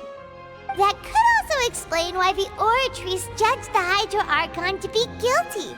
It's to account for that ancient sin. The Hydro Archon's true sin was creating us? And yet, after many hundreds of years, the Hydro Archon's creations have turned around to try to judge the Archon within the Opera Epiclese.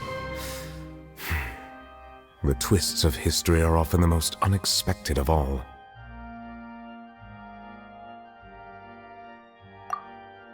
Yeah, isn't the image here just like when Navia fell into the sea? So wouldn't it be trying to show the image of the Hydro Archon also falling into the sea once the prophecy has been fulfilled in the fourth slate? In the end, the people will all be dissolved into the waters, and only the Hydro Archon will remain weeping on her throne. Only then will the sins of the people of Fontaine be washed away. Did Paimon get all that right? You've made some keen deductions. I must say, given how much you still don't know, it is impressive that you've already managed to connect so many pieces of the truth. However, while you were able to decode all the information on the slates, they've also been etched with an additional layer of hidden information using a different power source. When we were at the ruins, I tried to decipher the hidden information recorded in the slates. But since we only had 3 slates at the time, I was unable to come to a full conclusion. Now that the slate collection is complete, I shall make another attempt to decipher the narrative recorded within. If everything goes well, we should finally be informed of the unadulterated truth.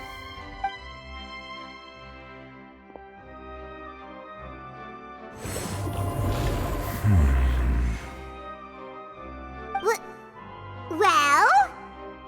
Did you get it?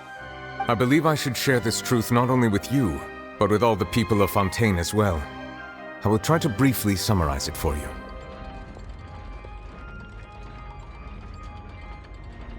Your hypotheses regarding the origin of Fontainians and the sin of the Hydro Archon were both correct. In the Fontaine of old, the previous Hydro Archon sensed the yearning of her Oceanid familiars for life on land.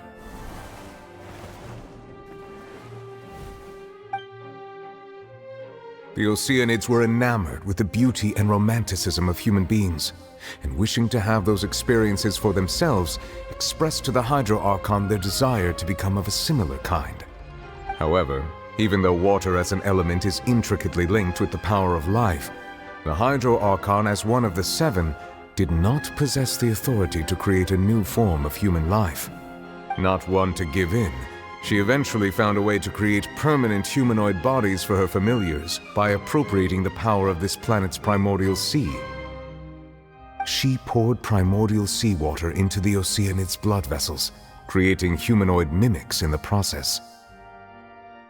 But if Fontainians were to ever come into direct contact with water from the primordial sea, the power within their bodies would escape these artificial restraints and return to the sea. As a result, their forms would collapse, and they would be reverted to their original forms as Oceanids. Of course, the Hydro Archon never received permission from the heavenly principles to create a new human race. And thus, the Hydro Archon and all of her creations came to shoulder the original sin of appropriating the power of the primordial sea. That is the true history of how the people of Fontaine first came into being. So we were all Oceanids before we turned into human beings? That's way too much information for me. I think I'm just going to pretend that I never heard a single thing. Wait, but if that's the truth, we can't let the Hydro Archon be sentenced to death. After all, her only sin was creating us. This really might be too much information for your regular Fontainian, but it does answer a lot of our questions.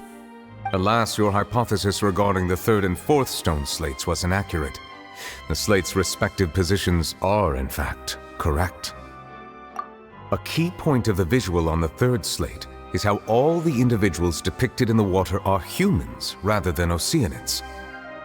They have not been dissolved, which implies that the water depicted in this slate is not water from the primordial sea. The nation of Fontaine is the nation of Hydro, as well as the nation of trials and justice. Instead of being the literal element, the water in the scene symbolizes judgment and justice. You may also recall Navia's experience.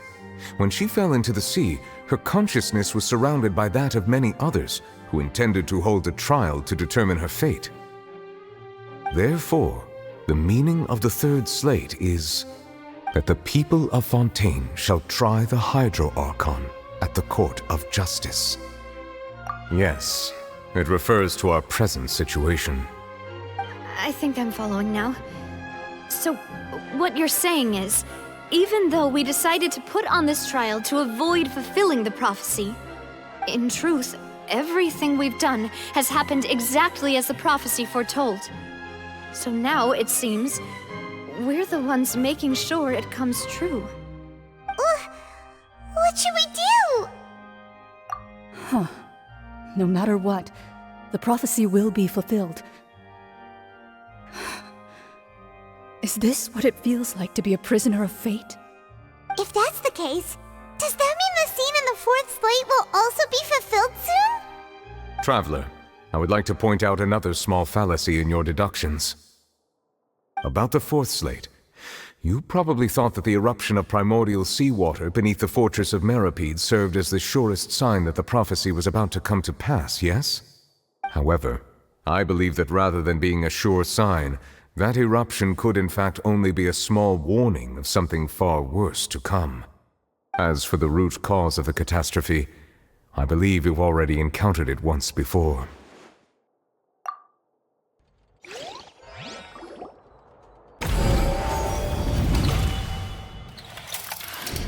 This eruption was just a small warning of the things to come. We must find the root cause of the disaster.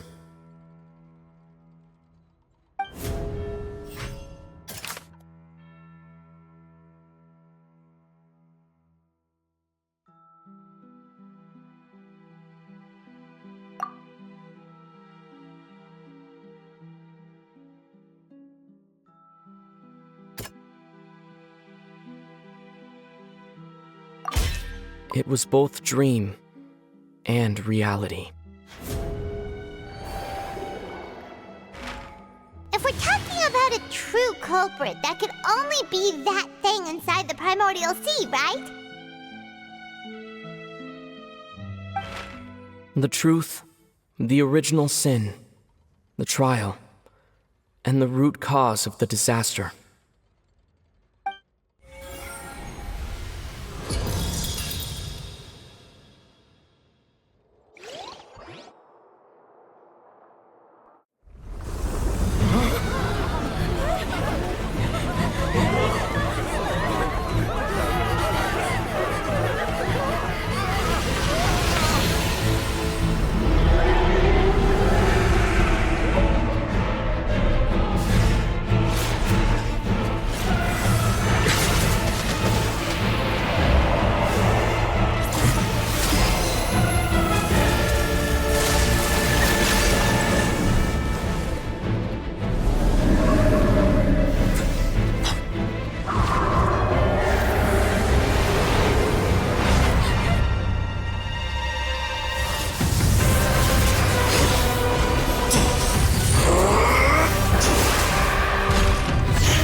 That was way too close!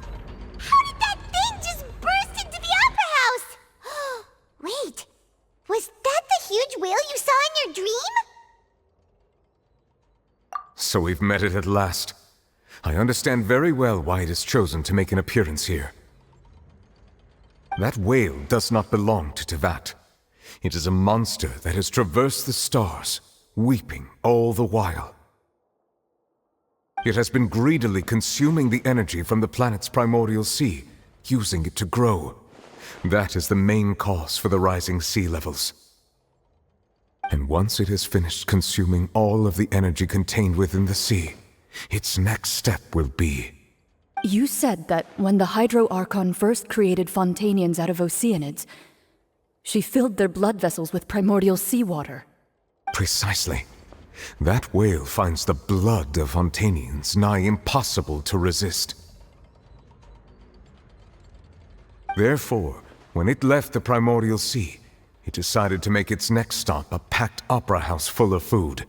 Food in the form of Fontainians. We just barely managed to push it back, right? In that case, won't it come back to target the people again once it's managed to recover its strength? That is correct. Indeed, it is more accurate to say that we should thank that Harbinger for buying us some time. Without him, the whale would have likely come onto land far sooner. From the way he looked, he must have been fighting the creature for quite a long time. That battle maniac. We've always known that he had a special connection with that whale, but we definitely didn't expect it to help us out like this. Anyway, now that we know that this whale is the actual cause of the disaster recorded in the prophecy, all we need to do to stop the prophecy would be to find a way to beat it up, right? It is too late. It had already absorbed too much of the primordial sea's energy before we could notice it.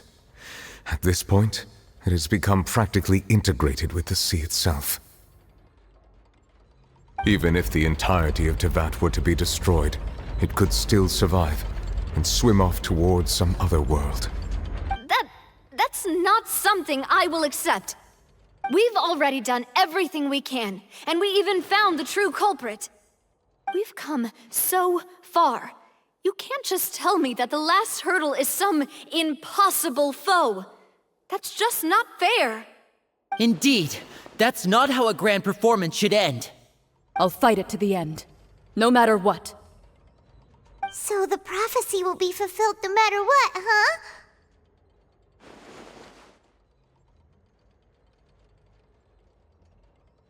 The prophecy. Yes, what has been prophesied will be fulfilled. You may view such things as the history of the future.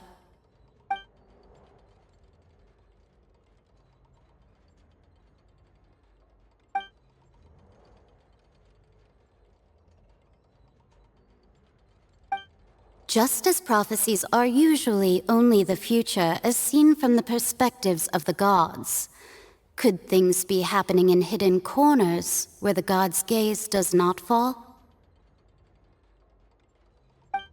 Ultimately, fate shall serve as your only guide, no matter what will happen in Teyvat's future. All you need to do is to play your part.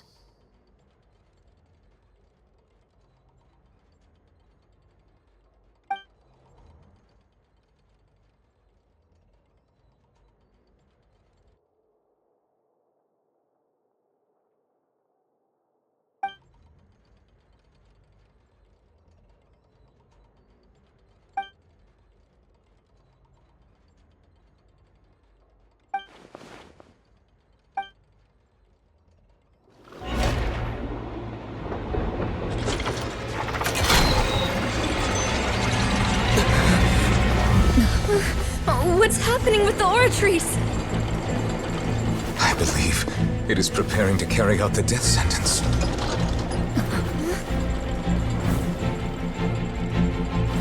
Furina!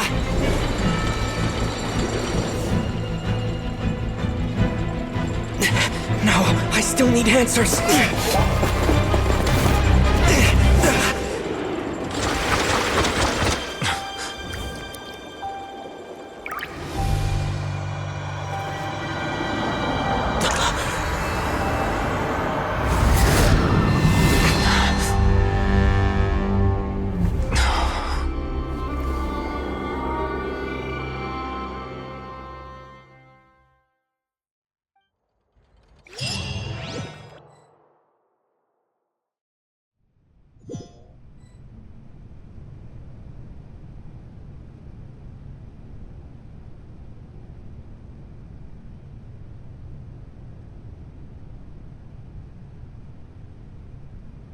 You...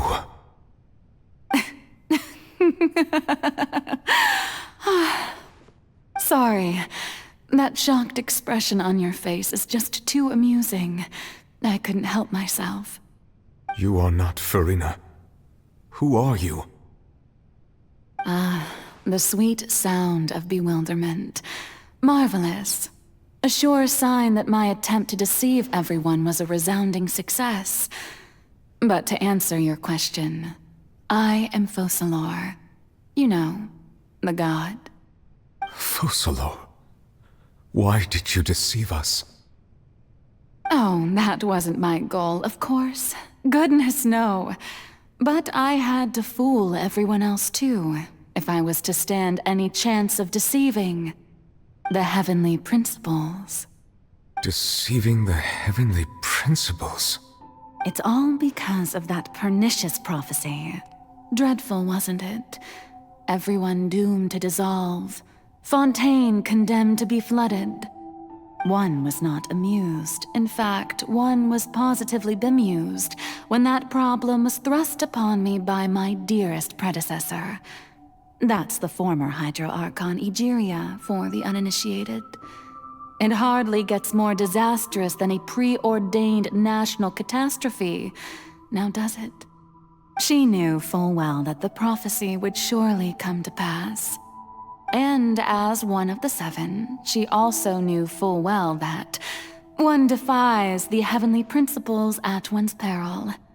So yes, as you have no doubt surmised, it was a rather impossible situation that I found myself in.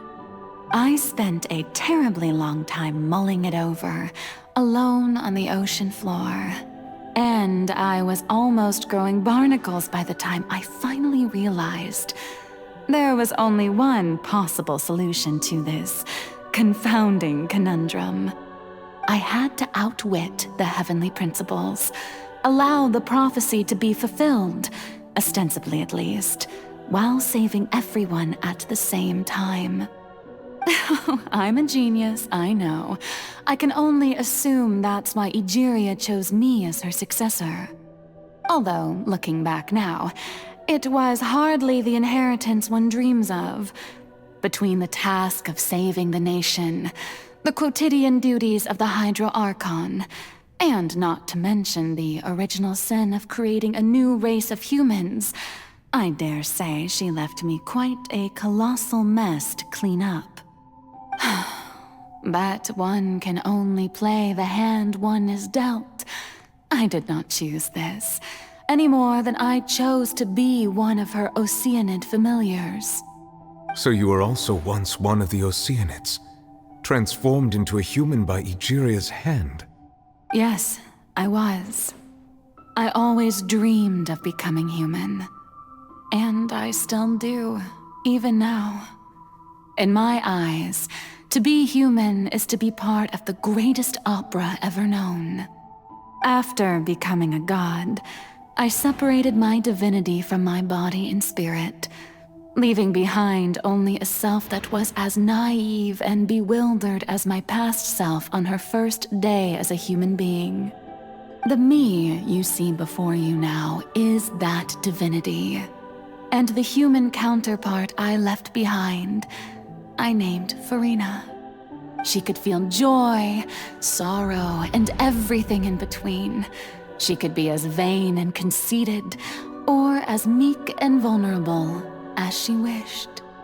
Her strengths were of a kind only a human could possess, as were her shortcomings. But in my eyes, Farina's humanity was what made her perfect. She was perfectly human in every way. The person I always wanted to be. Anyway, so then I cursed her. All part of the plan, of course. The plan to deceive the heavenly principles. Do you still remember the final scene of the prophecy? The Hydra Archon alone, weeping on her throne. In order that the prophecy might appear fulfilled, I invited Farina to be an actress, to play the part of the Hydro Archon in the prophecy. under the curse I placed on her, so long as I, Focalor's divinity, continued to exist, she could not die. But nor was she free to live her life in the pursuit of happiness. Instead, she was forced to take the stage in the opera house, to embrace the role of leading lady, to forever play the part of the god from the prophecy, all to create a deceitful appearance of that prophecy coming to pass. I suppose now you probably understand why your court is called the Opera Epiclese. But Farina is only human, isn't she? Even though she has had a long life, her mind is no stronger than that of any other ordinary human being. I cannot begin to fathom what she has had to endure. It must have been torture for her. It has indeed. And although she is, in a sense, me in human form, I most definitely owe her an apology for it. It's been 500 years, and all along, she's been playing her part in the most unimaginably long, unbearably lonely, and agonizingly painful opera of all time.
Oh, who permitted you to come onto this stage? Now, I understand your admiration for my august self, but I must ask you to keep to the rules. All right. It is not my intent to reprimand you. There is no need to state your name. Just be off with you. Do not distract me from my performance. Oh, do not jest. Can you not feel it? I am Focalor. The eyes of countless Fontainians are upon me. I must, at all times, display the utmost elegance and nobility.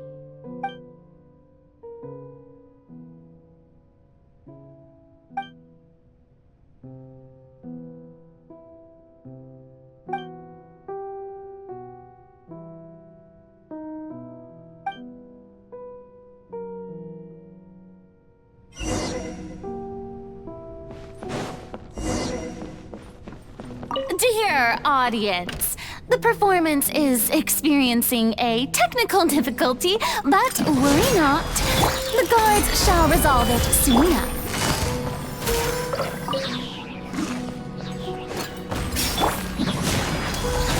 Flood of frost! Eye for an eye!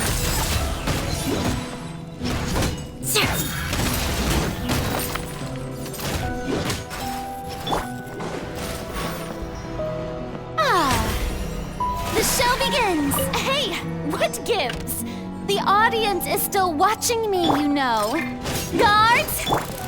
Wait, where are the guards? Guards! Gotcha.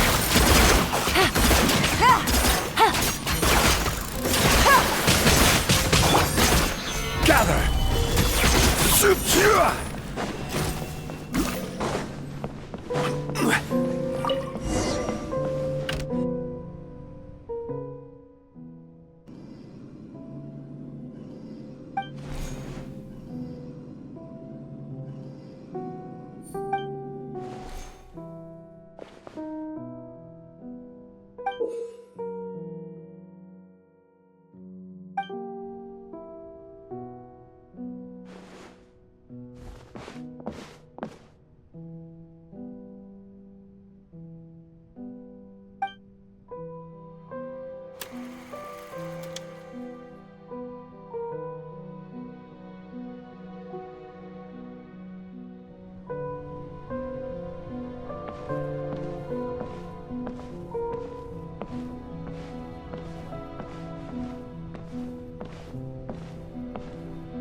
Farina. Huh? Who's that? Who's calling me? Where are you? Be not nervous. Be not afraid. I am before you. Wait a moment. You're mirror me? How can this be?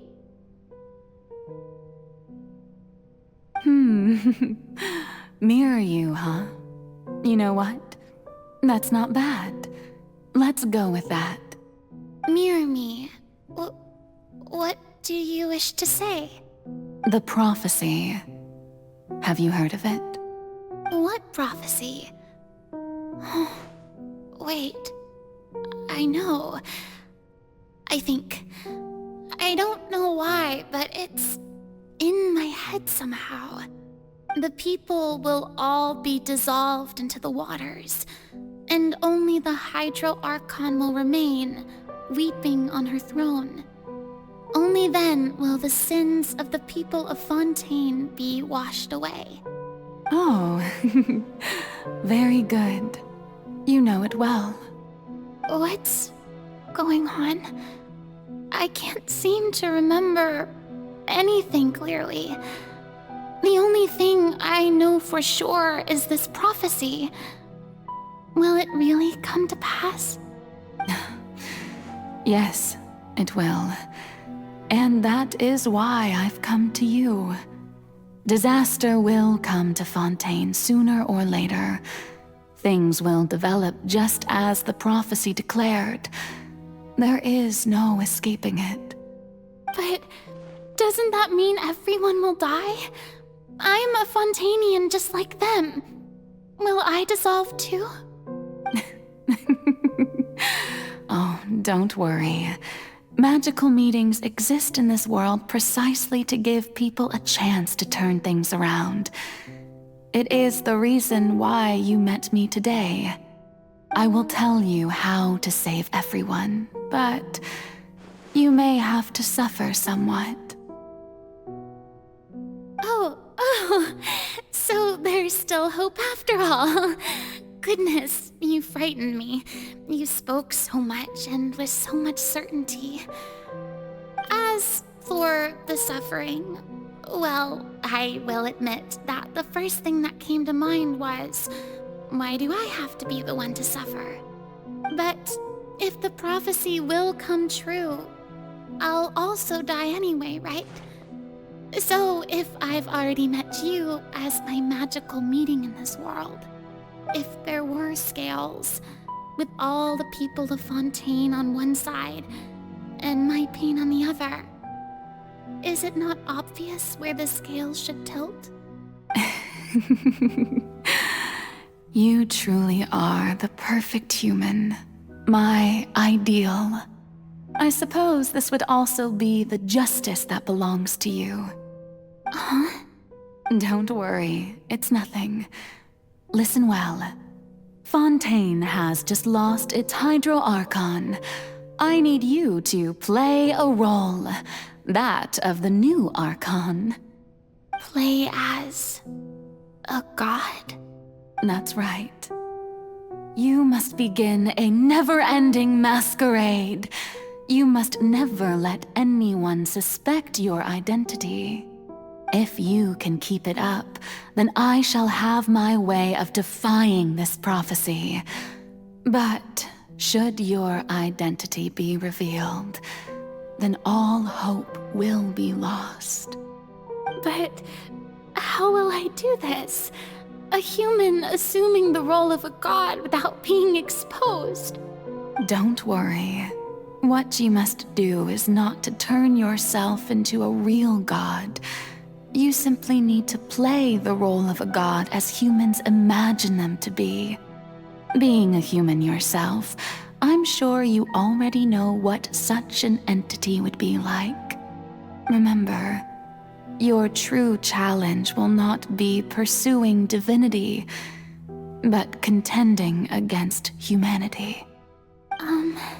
I'm still not sure I understand, but I'll try. I'll try to do this. So, how long am I going to have to play this role? To accomplish this mission, you will have to stay on the stage for many, many years. You will endure and not grow old until your task ends. But I promise you, all will eventually end in a magnificent and dramatic trial, and everyone will be saved. A trial, huh? How exciting. I'll be looking forward to it.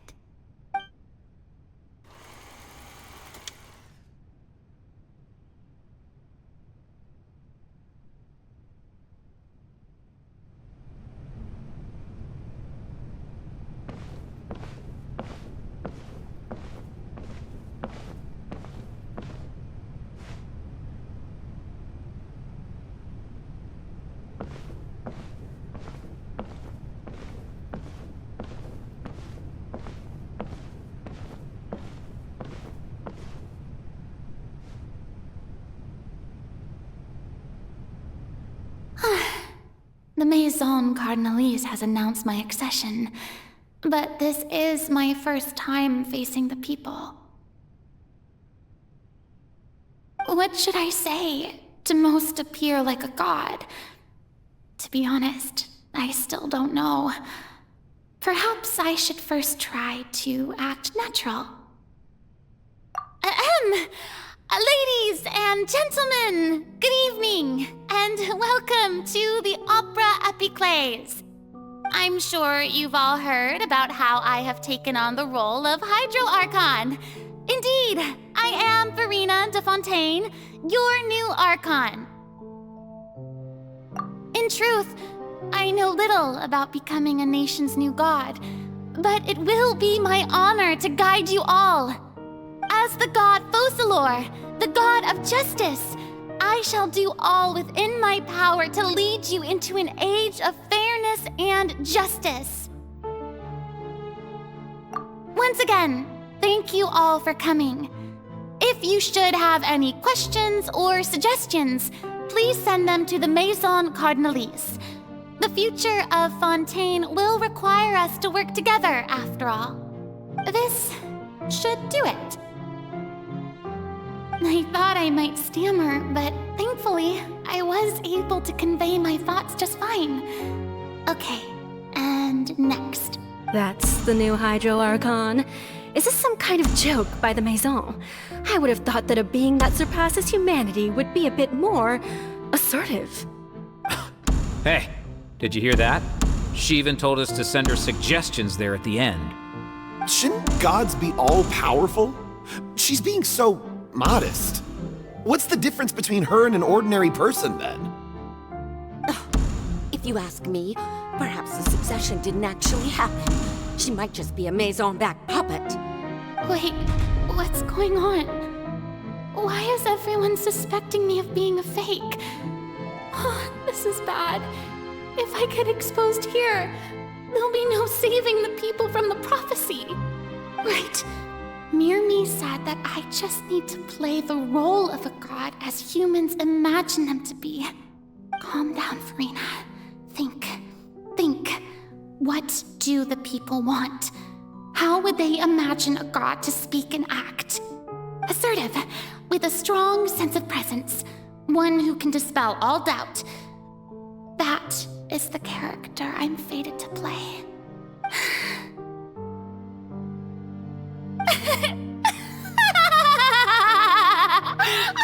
Oh, very good, my people. Only ones such as you are deserving of my rule. Now, I was wondering if some weak puppet were to one day come onto the stage and claim ownership of this opera house, would the children of Fontaine follow them? Well, it seems that you would all see right through them. Having passed my test, you are qualified to witness wondrous trials alongside my august self, here in this opera house. You may consider my previous act a door gift of sorts. I thought it was a debut that suited the atmosphere. Now then, let us be reintroduced. Ah, so that was just a performance. How could I have forgotten that we were inside an opera house? Her personality. It's quite shocking, to be honest, but I suppose it's a better look than before. Such a fascinating and bold deity. How wonderful! Our future may yet be bright after all. It seems I've turned them around. Best follow this flow and restart my accession speech. My dear people, whether you acknowledge me or not, whether you trust me or nay, I say to you, keep faith in your ardor for justice. We have heard it said that this nation's sins can no longer be washed away. Well, I say that justice is most fragrant when it blooms amid sin. The scales of justice should not weigh heavy in the hands of its God. On one side, it must carry fairness and justice. And on the other, praise and applause. May law be the prayer on our lips. May judgment be our worship. Let us light the fires and drink to the future of Fontaine! No, this won't work. They'll suspect me again. I must play the role that they want me to play. There is no trouble in this world that justice cannot solve. All that is needed is for you, my people, to believe in it, heart and soul.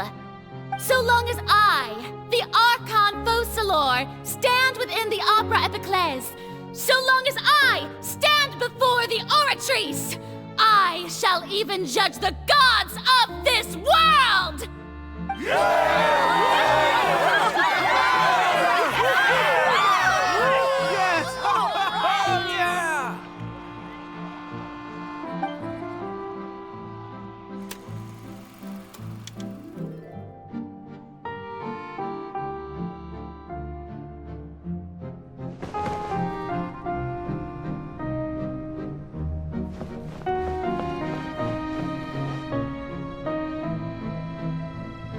Lady Farina, here are today's case reports, as well as a summary of the follow-up for your perusal. Come now, was I not just at the Opera House in person? Leave these kinds of things to Neuvillette. Besides, none of these trials were the one that I'm looking forward to the most. If I may be so impertinent, what kind of trial are you truly looking forward to? A magnificent, dramatic, and wondrous trial. A trial to end all things. How could you hope to understand? That's true. I fear I lack the ability to grasp your divine thought, Lady Archon. No need for fright, and do not take what I said before too seriously. Go now, do your duties. The trial I await. It will come one day.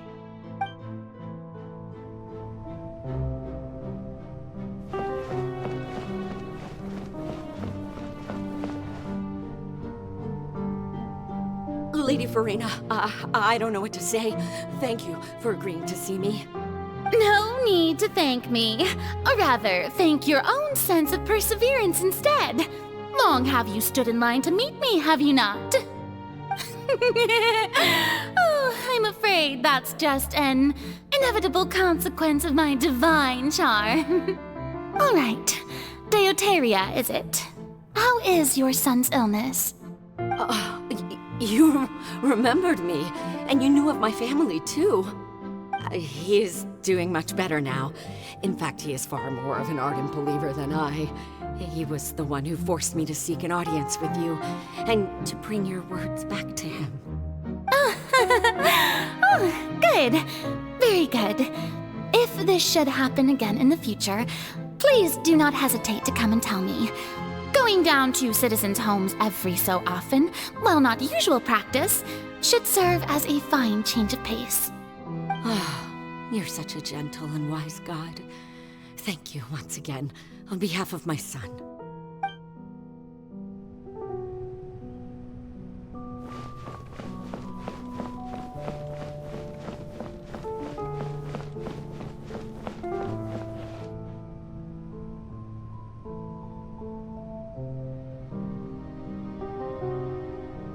Lady Farina, here are the latest hydrological reports.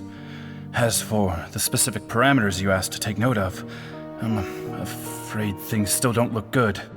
I see. It's as I thought then.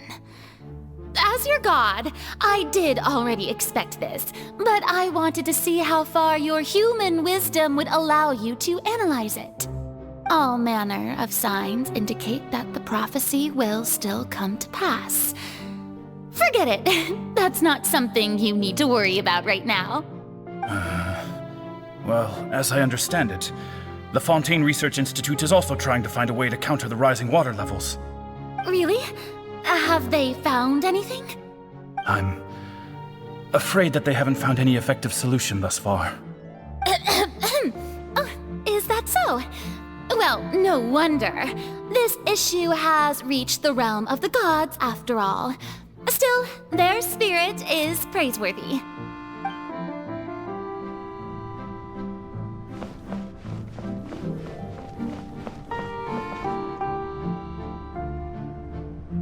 The day is finally over.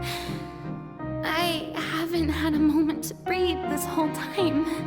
But it's good to see that everything's getting on track. There are no longer any voices of suspicion. Maybe this is fine. I just need to keep going, and everyone will be saved. All right, Farina, don't think too hard about this. You need rest. Tomorrow's a new day.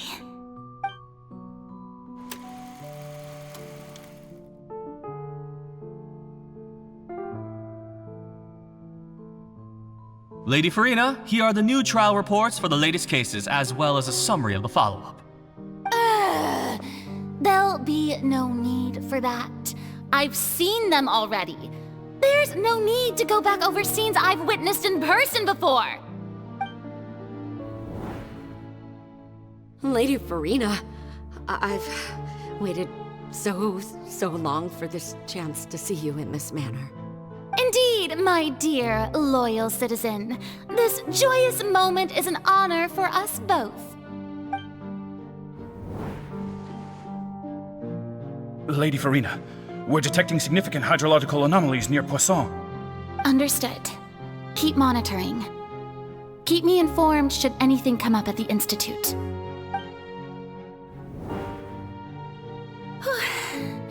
I don't think I let anything slip today. I must show the people that there is nothing to worry about. I just don't know when these days will end. I feel utterly exhausted. Best to rest early today, too.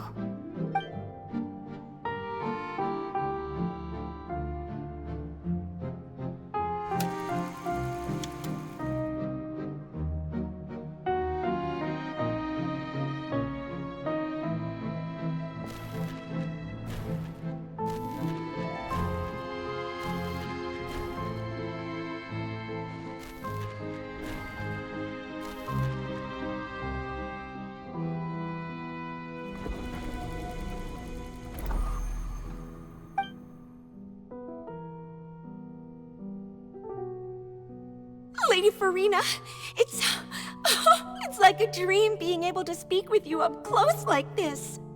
I've heard that the first member of our family who was honored to receive an audience with you was Madame Dioteria, almost 20 generations ago.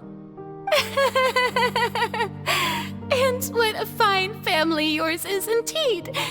It brings me great joy to meet such a faithful believer, a descendant of a line most ardent. Surely you exaggerate, Lady Farina. My lady? What is it, good citizen? Oh, are you crying? Oh, really now? I didn't even notice. This must be the overflow of hydro from my person. Well, can't quite help being the god whose dominion is the waters, can I? No wonder. No wonder. A manifestation of your power, then. Oh, Archon, I am honored to have witnessed it. Honored indeed.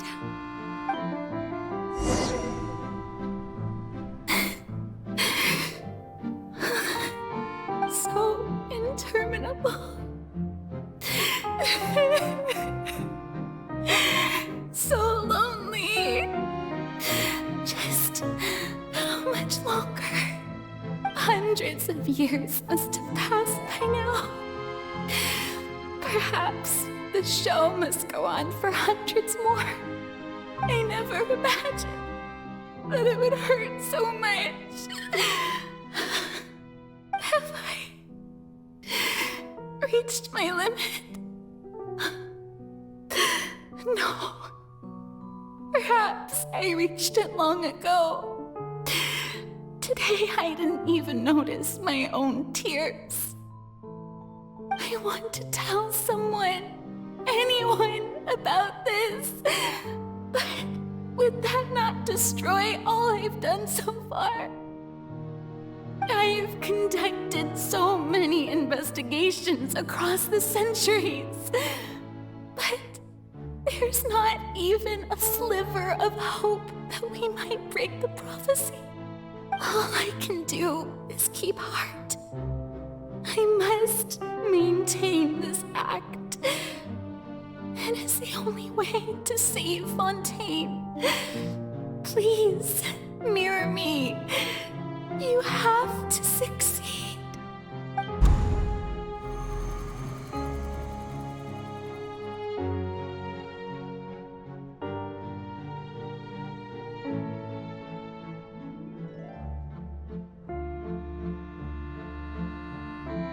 Farina, you don't have to shoulder this burden alone.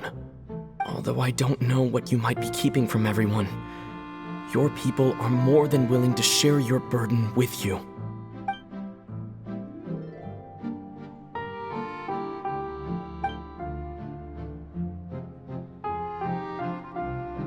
Share my burden. That's impossible. It was fated right from the start that this would be my duty alone. But even if your burden doesn't need to be shared, you can still choose to confide in someone. Just share it with me. I'm what you'd call a witness. A witness? Yes, I've heard that you came to Tevat from beyond the stars, yes. In other words, you never belonged here. And if Tevat is, in its entirety, a show on a stage, then you're just a spectator, aren't you? If that's the case... He's right. I could confide in him, couldn't I? But if things don't play out as expected, the people of Fontaine will be the ones to pay the price. No, Farina. You shouldn't be selfish. But what if it's really all right? Farina, you've worked so hard for so long.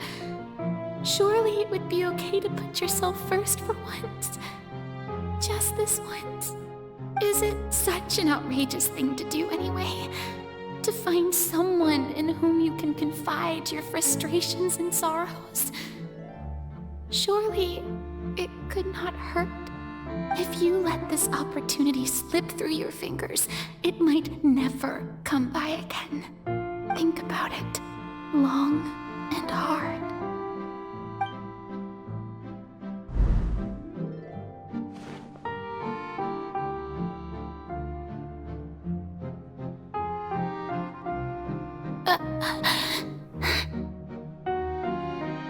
No, I have nothing to say.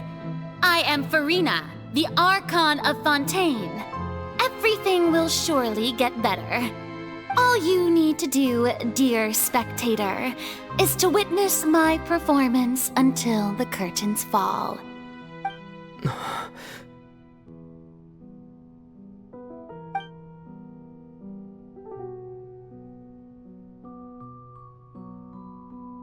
Fine.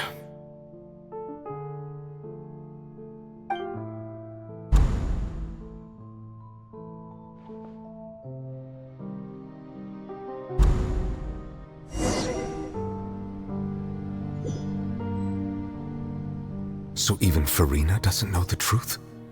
You've never once let her in on the full plan? Yes, it had to be done. To deceive the heavenly principles, you must first deceive yourself. She did very well. If she had let her resolve falter even once in these 5 centuries, Fontaine would have been doomed to the most tragic fate. It seems that trusting humanity was the right decision after all. I believe that I understand how your deception works, but that is only half the truth, is it not?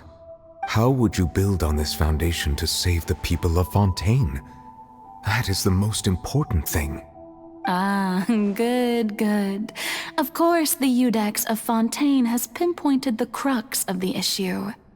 I'm sure you've long sensed that the Oratrice is no simple machine, yes? I've always suspected that it had its own consciousness, and Linny did mention that he heard a human voice within the core chamber.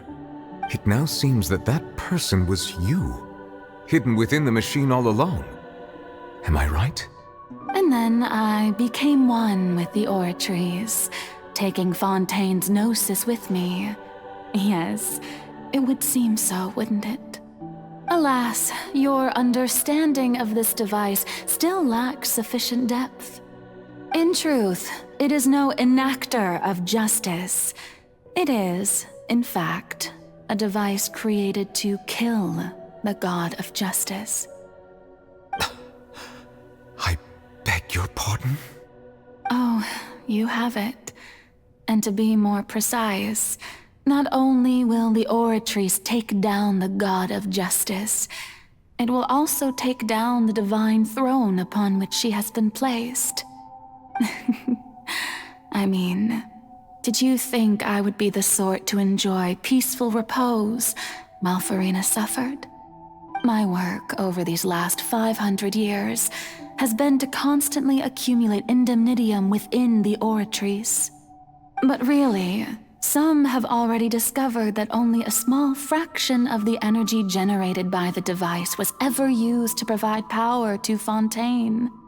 The vast majority had to be, accumulated to enact this death sentence. It was all a part of your plan then? Both the trial and the sentence? Indeed. This power, accrued over 5 centuries, could have sustained Fontainians for millennia had it only been used for that purpose. Almost all of it has now been stored within the Oratrice. But only power of this magnitude could hope to destroy the Hydro Archon's divine throne, shaking the rules established by Celestia and breaking through the institution that is the Seven. So the Oratrice's call for death was for neither Farina nor Focalor, but for the Hydro Archon. The destruction of that divine throne. If I do not misunderstand your intent, you must be... Returning what's rightfully yours to you, of course. In other words, this was all done to return the authority of the Hydro Archon to the Hydro Dragon of this planet. But...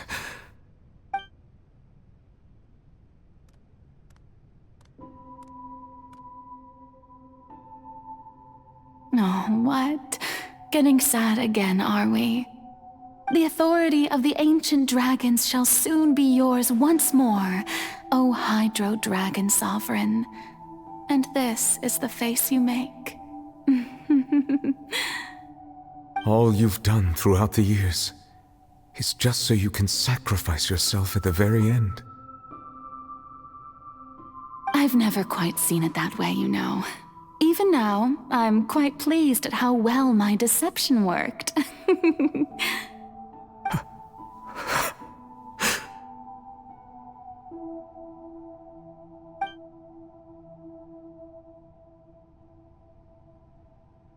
Hydro Dragon, don't cry.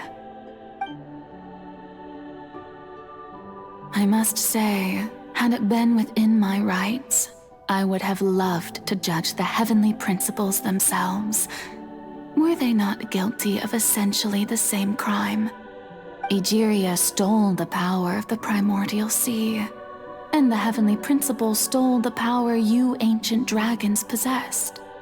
I, for my part, am the god of justice. And is it not just that your original powers should be returned to you? Speaking of justice, I have always believed that justice lies in the process of pursuing human existence itself.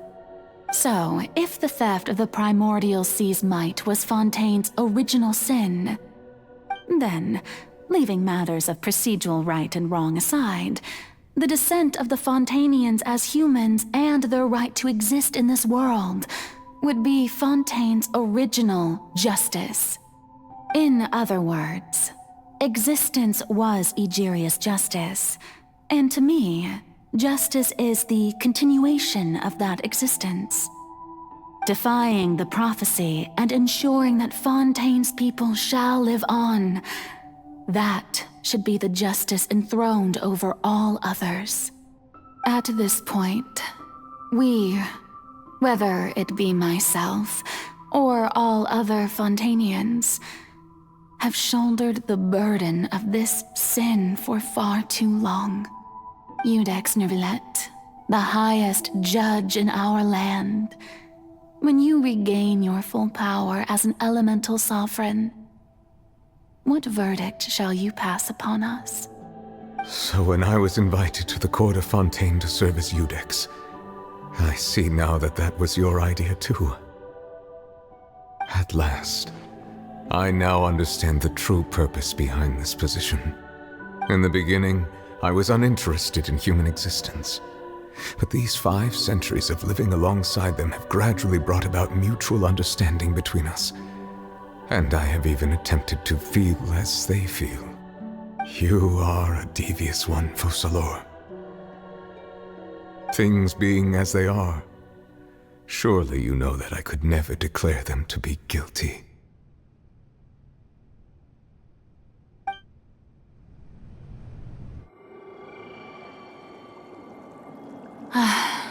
The hour of my execution is almost here.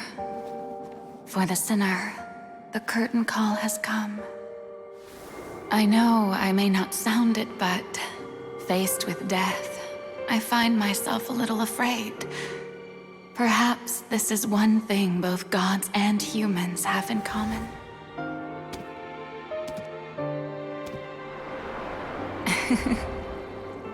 Farewell, Nervillet. I hope you've enjoyed the part you played these 500 years.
Iudex Nuvelet, hereby declare,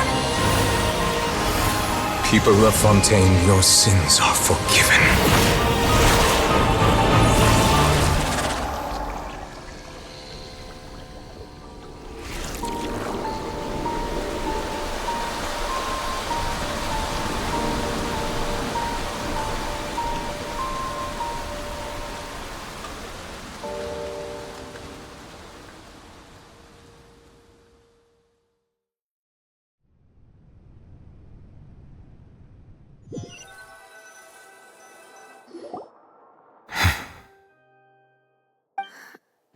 What just happened? Has the death sentence been carried out? Was that bright light some sort of misdirection? I have a feeling that something huge just happened. But since we're all still alive and haven't been dissolved, I assume whatever happened was good for us. It's time to end this. We must mete out punishment to that beast. Didn't you say just a moment ago that it can't be defeated? I have gained the strength sufficient to deal with it. Through certain means, I now have the ability to separate the power of the Primordial Sea from that creature. We should seize the opportunity to pursue our quarry. Traveler, now that the oratories can no longer function, I require an executor to help me mete out justice. The root of the calamities befalling Fontaine, the beast that enacts the prophecy. Its name is the all-devouring narwhal. Come with me, traveler. The hour of execution has come.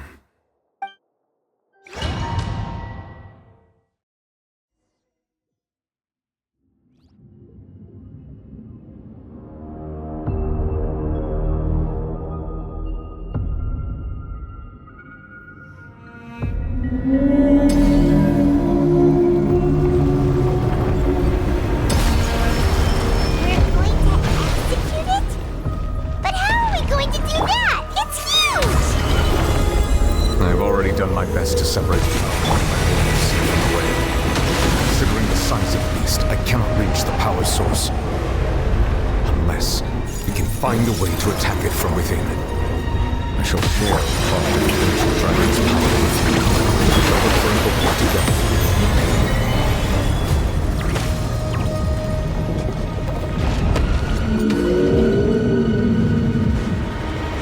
Order guide you.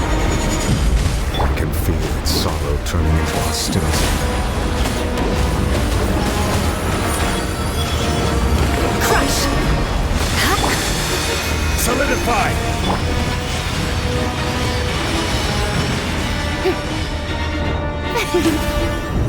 May I present? Beg for mercy. The all-devouring narwhal cannot resist its instinct to devour. Continue to trigger its hostility. Chance will present itself. Stabilize!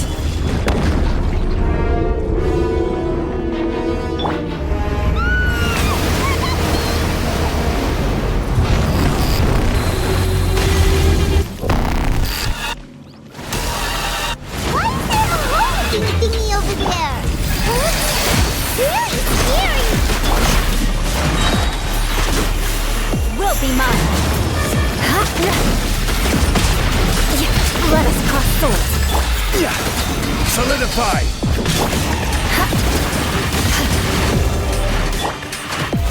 I have granted you my protection. Do not fear. Seize the moment and use my power to suppress its root from within. Crush! Stabilize! Beg for mercy.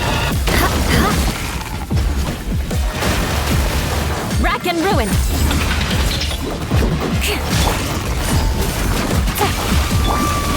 Gather! I will have order!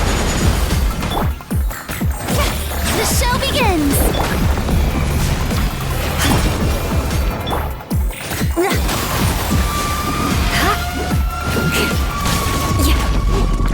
Crush!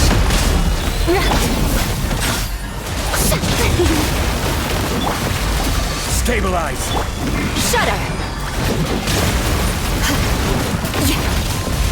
Crush! Freeze to the core!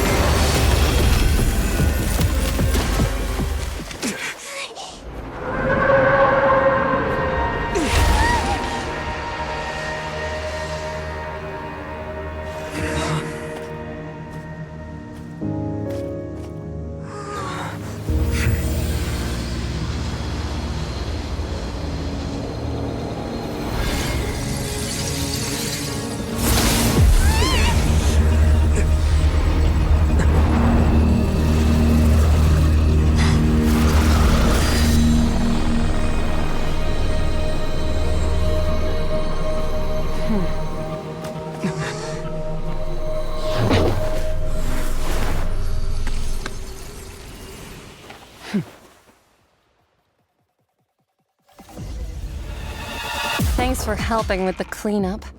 It should have been my job, but... oh well. It was just supposed to be a short private training session for me.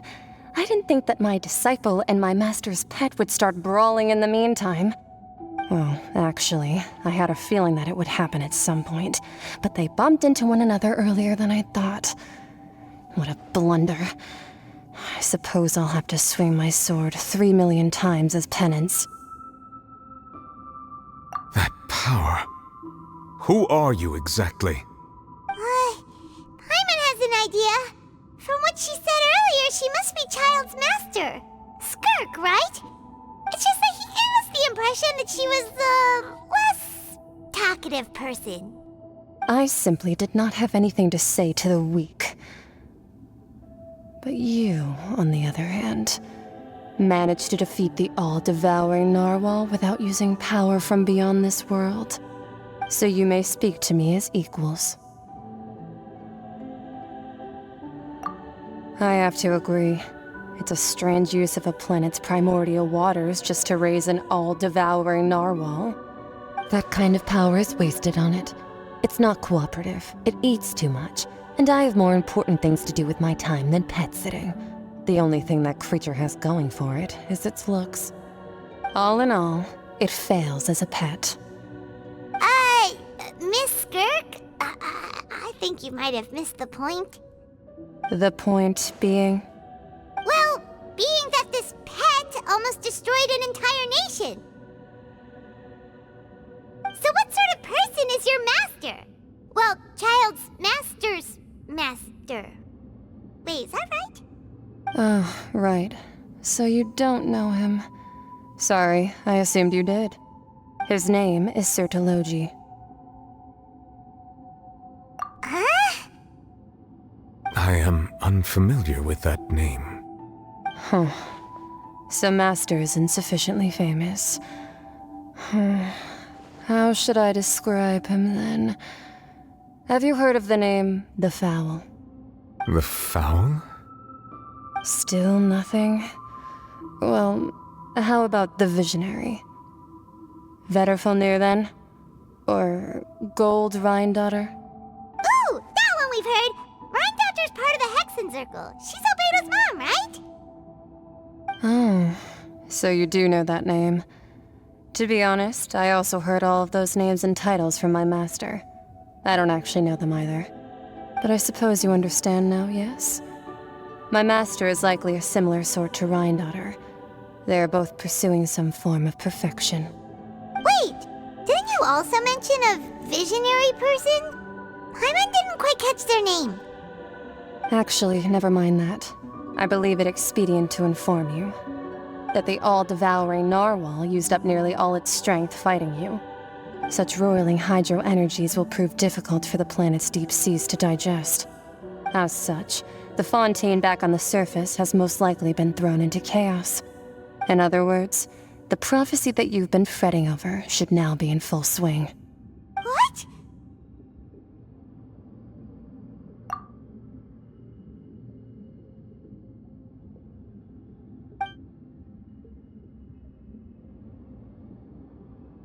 Not to worry. Focalor has already managed to deceive the heavenly principles.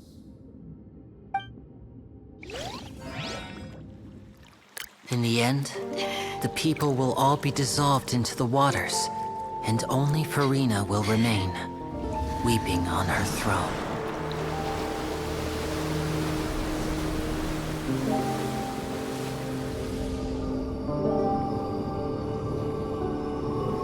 Only then will the sins of the people of Fontaine be washed away.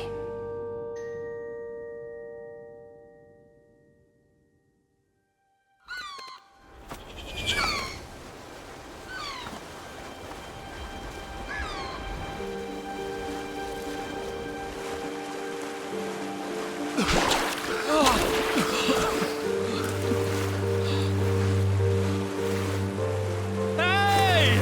Help! Over here!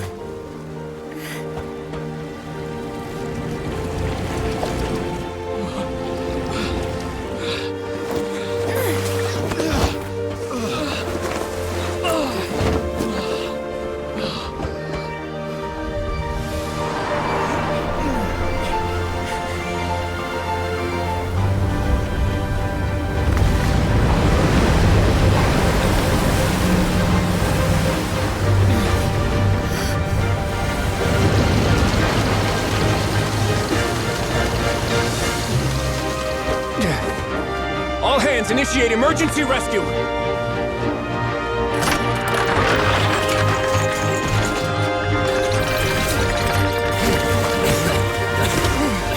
Hurry!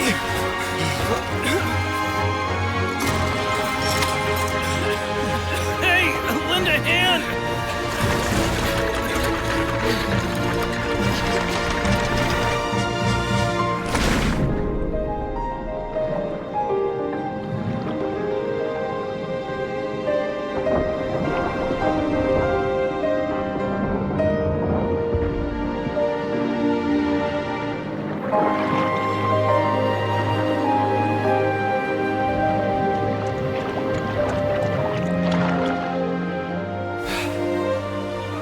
Look!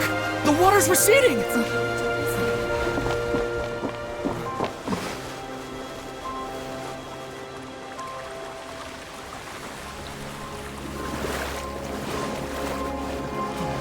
It's a miracle! Water's receding. We didn't dissolve. The prophecy was wrong! The prophecy was wrong!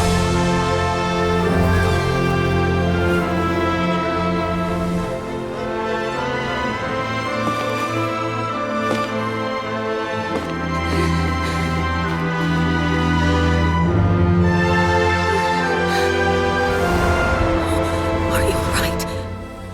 Yeah. We're safe. The prophecy was wrong.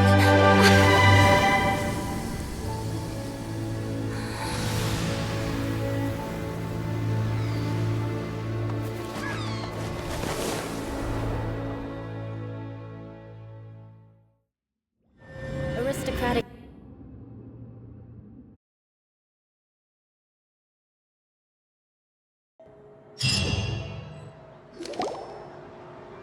The Soul Renewed! The Suite de Rasula talks post-disaster rebuilding. I recently visited Poisson to meet with Miss Navia, spokesperson of the Suite de Rasula, and we spoke about Poisson's present and future. Old soil can still give birth to new bloom, Miss Navia stated. Hope is like seeing a small cookie when you're starving late at night. You just need a little of it. Skyship Winglet, boon or bane of the Fontaine Research Institute. The various disputes that have arisen on account of Mr. Edwin have suddenly become a shield over the Institute, with Jurier turning out to be a once overlooked hidden gem. People always call the first researcher mad, but few know what to call the second. And should that latter person achieve a miracle, they would find it all the harder to find a word with which to classify him and his team. Wow! Paimon barely recognizes the people in the reports. Are those really Jurier and Navia? They sound like real big shots. What do you think? Pretty enthralling, huh? The Steambird's idea was pretty simple. With the disaster just having passed, we would print a free edition packed to the margins with good news to calm people down. The value for these big scoops lies in their inevitable follow-ups. We'll publish further reports and go into the stories behind those people. Edwin's assistant, Jurier, created a true flying ship, while Navia is leading people in the reconstruction of their home. I'm sure that these stories could draw even your well-traveled eye. Paimon's curious too! Wait a minute. Didn't we watch everything happen from start to finish? What's there to be curious about? And that's exactly why I'd like you to come conduct interviews with me. You're the best incubators of news, if you haven't noticed. And also, with you around, I'm sure I'll get to see that Duke. Are you sure? Hasn't he turned you down several times already? Oh, this time will be different. Come on, let's head to Poisson first, and then make a trip to the fortress. There are some things you'll only know when you get there.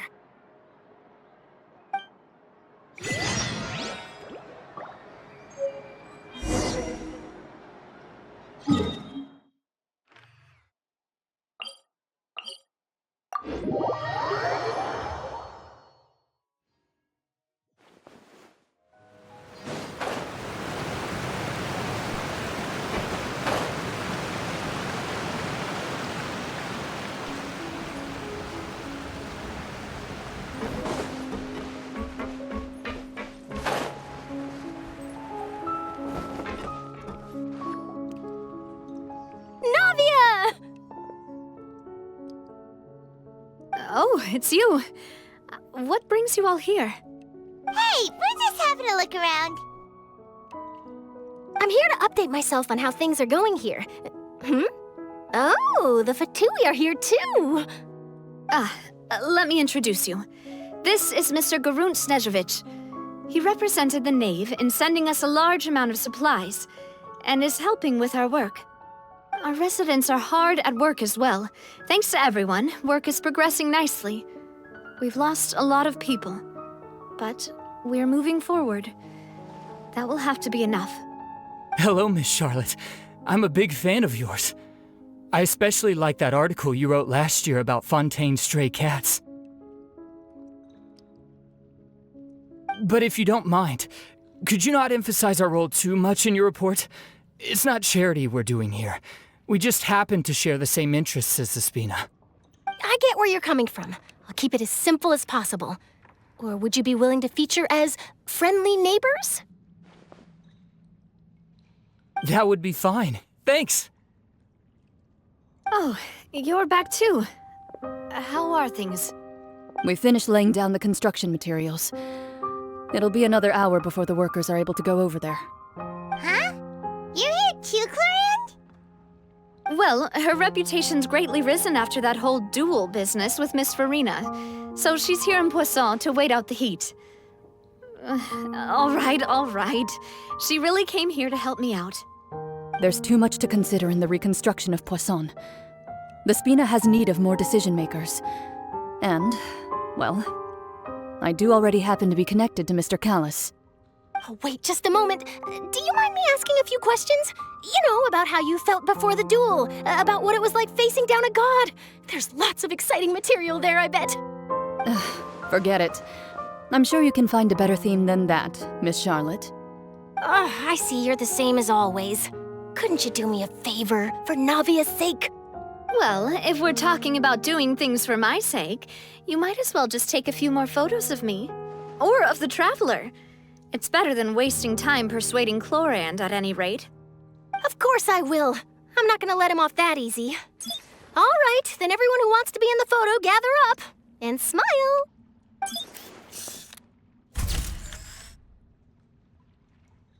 How did it go? Was it a good shot? Did Paimon look cute in it?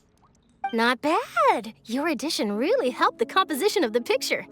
All right, hang on a moment. Let me snap a few more shots.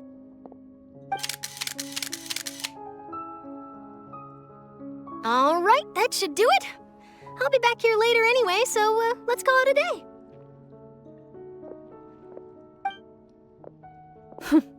You're very quick. Speed is of the essence when it comes to the news, and freshness is the key. Also, not to brag, but I'm pretty good at building connections. Who knows? I might eventually get that interview with you after all, Miss Clorinde. Wow, you really do have that never say die spirit. I'm impressed. I'll hazard a guess that this is how you got that interview at the Fortress of Maripede. Whoa, you're well informed. Let me make a guess too. I asked Sijuin who told Monsieur Nervillette, and he told you, right? That's a very complete information chain. In truth, all Monsieur Neuvillette asked me was, when did the fortress become so friendly towards the media? I told him that it was best not to speak too soon. There's no guarantee that Ridesley will make a personal appearance. You're right. I've got to treasure every moment I have with them. In which case, I'll be making a move first. Stay safe now. And tell me if you hear anything interesting. I'll treat you to afternoon tea in exchange.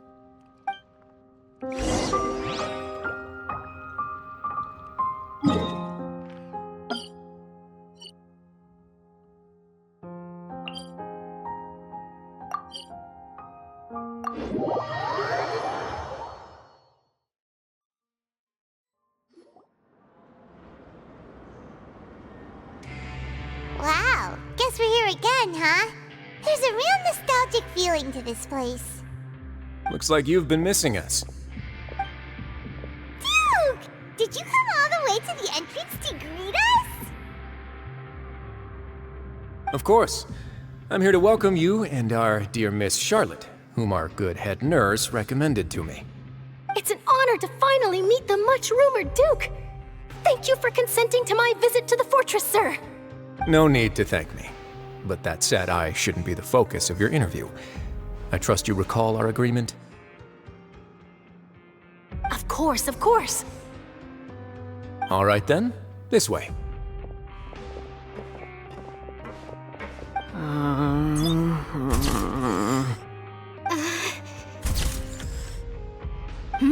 Hey, no need to be so nervous.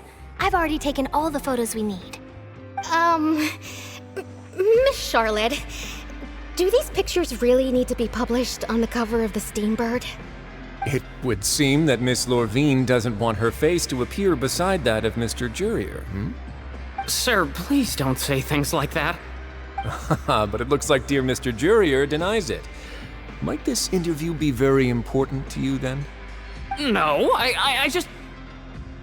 This is my first time being interviewed, and I'm very thankful to the Steambird for... Now, I might not look it, but I actually did meet Mr. Edwin once. And I'll be honest, I enjoyed chatting with you more. You've definitely got more of that genius vibe going on. The boat that brought about a miracle, the ark that saved the people. Why, you recreated a myth back there, like an emissary of legend. Still, if I might ask, where's that flying ship now? Huh! Looks like Charlotte's trying to get herself another exclusive scoop. I have to apologize, but that ship is presently in the bowels of our factory. I'm afraid it won't be easy for you to get a shot of it. Really? Well, then in that case, could I have an interview with you to make up for that loss?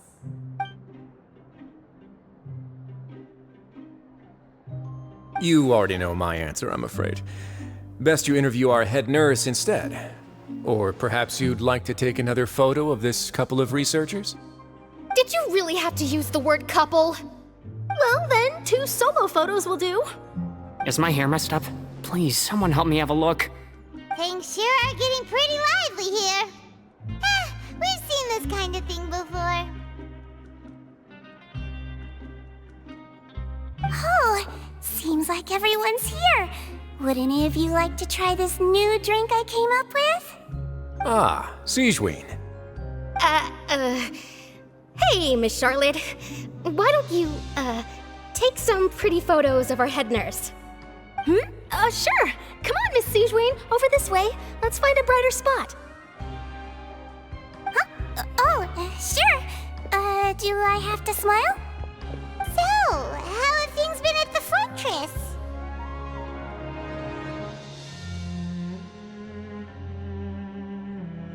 Same old, as you can see. Fontaine's undergone some changes, but this place is still more or less the same. Other than that flying ship, it got a tad too much attention, I think. That's why I decided to let the interview go through. we should direct more public opinions toward the behind-the-scenes heroes. Am I right, Mr. Jurrier? Miss Lurvine? You're too kind, sir. I believe that you too should have your day in the sun. Not that you would want that, which is a pity. I'll just leave the spotlight to you two.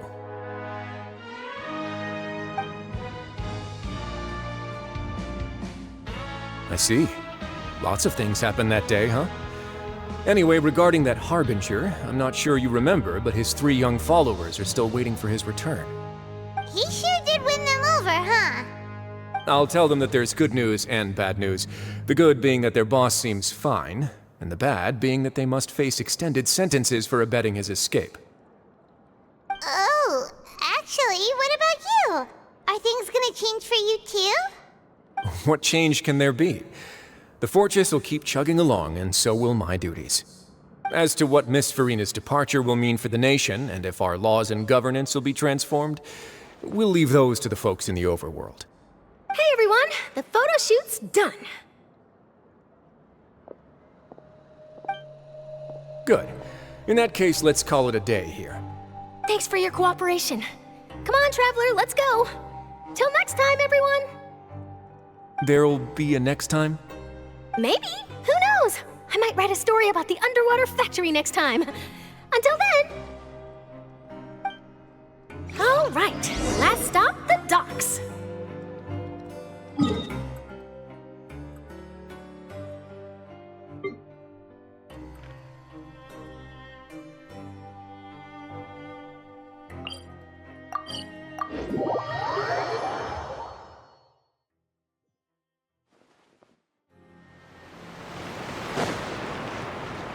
More speed.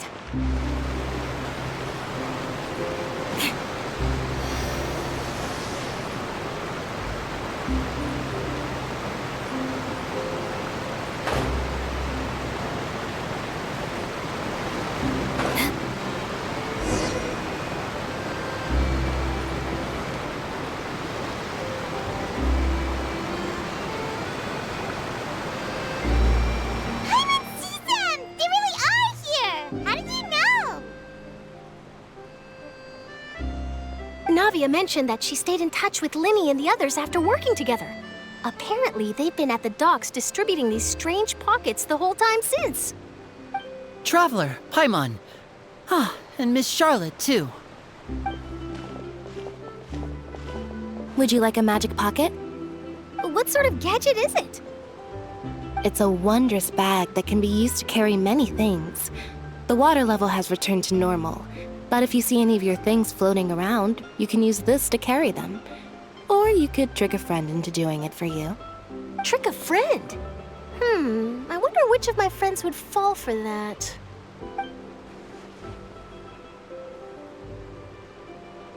You could just make a friend like Fremine here. Isn't that right, Fremine? Is this what you meant by, I'll help you make some more friends? To be honest, that sounds pretty sweet. Could I have your contact, please? Sure. Please, write down my address. You sure are working hard to help Fremine socialize. He was the one who proposed doing this. He even wants to assist in our magic shows. Yes, I was planning to first introduce Pear as an assistant, and later Fremine himself. In the future, I think we can leave underwater escape magic to him too. That said, would anyone want to see a diver escape underwater? Oh, it'll work out. Every journey begins with the first step. He'll become a part of our show eventually. Lynette, could you come over? Miss Charlotte says she wants to take a picture of us. Got it. My, that Charlotte is rather perceptive. She got rid of everyone the moment she realized I had something to say to you. So, how have things been, Traveler? Father says that you did a great deal during the latest events. She's very grateful for your contributions to Fontaine. That's all right. We were more than happy to help. So, what's she doing now? I guess you haven't heard. Well, after Lady Farina left, Father and Monsieur Neuvillette opened negotiations, during which he gave Fontaine's gnosis to her as a diplomatic gift. A diplomatic gift? A gnosis? Yes, I was quite surprised at first myself. But when I thought it over, there were actually a number of things going for it. It could have been done as an apology for the incident with Lord Child, or as thanks for his help in tying the all-devouring narwhal down. Furthermore, Father did also lend significant aid to Fontaine and Poisson. Well, that's true, but this is a gnosis we're talking about. Doesn't this seem a bit irresponsible? I would agree, but I've also heard that it seems that Monsieur Neuvillette has had a significant change of heart regarding the matter. So there's some reason for this that only Neuvillette knows about? I suspect you'll have to ask him about that yourself. Ah, yes, speaking of which, I did see him strolling around the entrance to the Fortress of Meripede a while back. Isn't he real busy and stuff? Paimon didn't think he'd have the time for that. But back to the topic. The gnosis was given to the knave, right? What about Child? They say that he's returned to Snezhnaya to recover from his wounds. I hear that the recent disaster really did a number on his health. That's true. When you think about it, we've had loads of run-ins with the Fatui. To think we'd be allied with them this time. So shocked by such a simple switching of sides?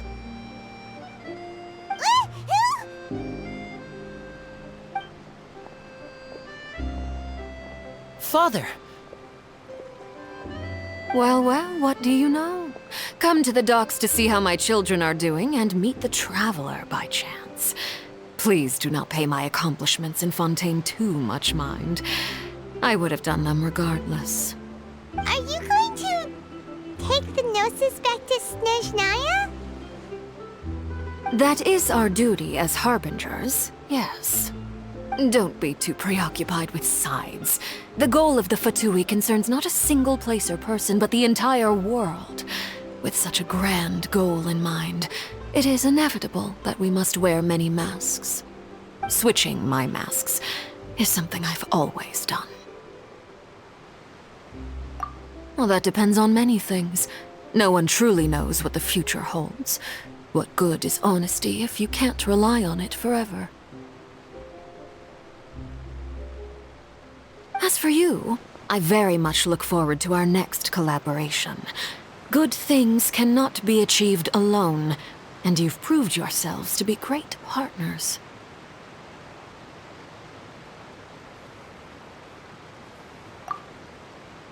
A vision? All right. I'll remember to return it. Thank you for keeping it safe for him this entire time. And that's a wrap for me. Huh? You're... Greetings, Miss Journalist. Hello. If I'm not mistaken, there are diplomatic channels I'll need to report to take a photo of you. That is correct. So forgive me, but I will not be able to serve as a subject in your article. However, feel free to write as much as you'd like about our dear magicians and our upcoming rookie talent. I will. The sea breeze is quite pleasant. I shall continue my walk while the weather remains so agreeable. Farewell, Father. Oh, she has such an intimidating presence. I didn't even dare to take a picture. Thankfully, I've already wrapped up all my pre-scheduled interviews. Thank you all. This'll be more than enough for me to write about, I'm sure. Don't be too nervous. Why don't you take a magic pocket before you go? Here, Traveler, Paimon, you take one too. To move things about? That's right. Funny. I was giving out magic pockets when we first met too. And what do you know? I'm doing the exact same thing right now. So many things have happened, but the pockets are still the pockets. I guess this must be life. We will all follow our own paths, and serendipity will lead you to your fated friends. All right then. We'll be handing out pockets in some other districts later, so we'll get going now. Have a good day, you two. Well, guess we said Charlotte, huh? Shall we go see her Niblets?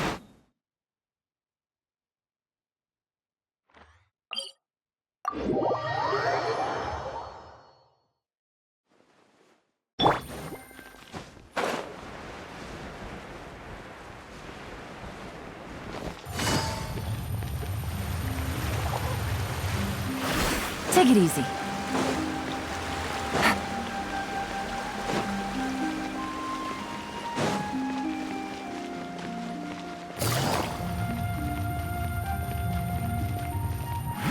The entrance to the fortress! Ooh, he really is there!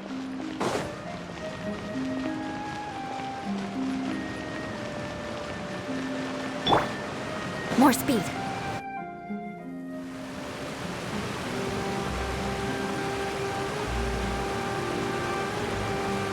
So, you really are here, Niblette!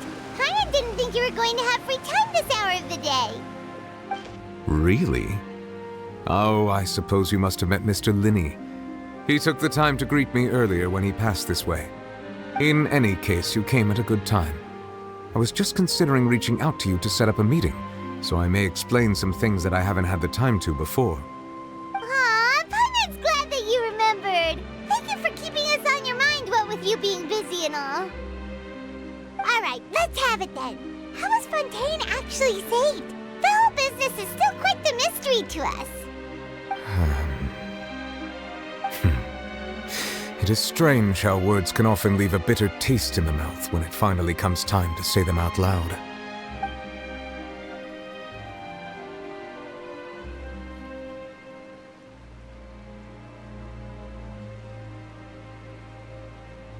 Whoa. So that's what happened? Focalor destroyed the divine throne of the Hydro Archon and restored your power to you, transforming you into a fully fledged elemental dragon sovereign. But Paimon still doesn't quite get what you did to save the Fontainians from dissolving. For me, the authority of the ancient dragons refers to absolute control over the hydro element. Fontainians were incomplete humans born of Egeria's use of the power of the primordial sea, with constitutions similar to that of mimics. But so long as those primordial energies remain within them, I could use the ancient dragon's authority to grant them true blood, after the fashion in which life was first brought into being on this planet. In other words, when I gave my verdict, Fontainians became true humans, and thus would naturally no longer be dissolved by water from the primordial sea. Focalor must have counted on you to make that decision as well. Your verdict was the key to making the prophecy appear to have come true while saving everyone.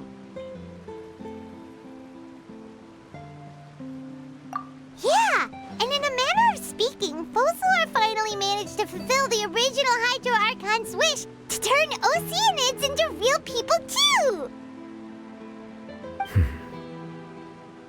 It seems from your expressions that you still have more things you wish to ask. Ask away. I will tell you the truth as I know it. I have investigated his case along many avenues, and I have learned that he once fell into an unknown chasm when he was young. There, by chance, he awakened the all-devouring narwhal. But whether it be by sentiment or reason, that should not have been enough to consider him the root cause of the disaster. At most, he would have had tangential liability. As for the judgment passed by the Oratrice during the trial, whether it was due to that liability by association, or Focalor deliberately using him to buy time for us on the assumption that he would be able to hold the creature off, I cannot say. Guess Focalor had Fontainians in mind the whole time. In the end, it was thanks to her that they finally became real humans. Hang on a second. Paimon suddenly got another question. Back when Fontainians hadn't yet become real humans, were the children they had also transformed Oceanids? Life has always flowed like water. Do you recall how Fontainians would often come to the Fountain of Lucine to pray for children? Yeah, Lynette said the fountain is where all In truth, even those couples did not know that such prayers were no mere custom, but instead a form of ritual. Those Oceanids who were blessed within the spring water would later descend as new humans in the coming months. Paimon sorta gets it now. Either way, seems like this ritual won't be of any further use, but it'll probably live on as a local custom. Ask away. I will tell you the truth as I know it. Yeah, about that. Risley said Farina has already left. What's that all about? Ah, Lady Farina. The people are only aware that her death sentence has not been carried out. She abdicated the post of Hydro Archon and left affairs related to that title to me, before leaving the Opera House. I related Focalor's words to her faithfully and completely. After hearing them, she seemed neither saddened nor comforted. She simply said that she was tired and needed to rest. Having said that, she then packed her things and moved out of the Opera House, not unlike how an ordinary person might. But she's still got a place to stay, right? You need not worry.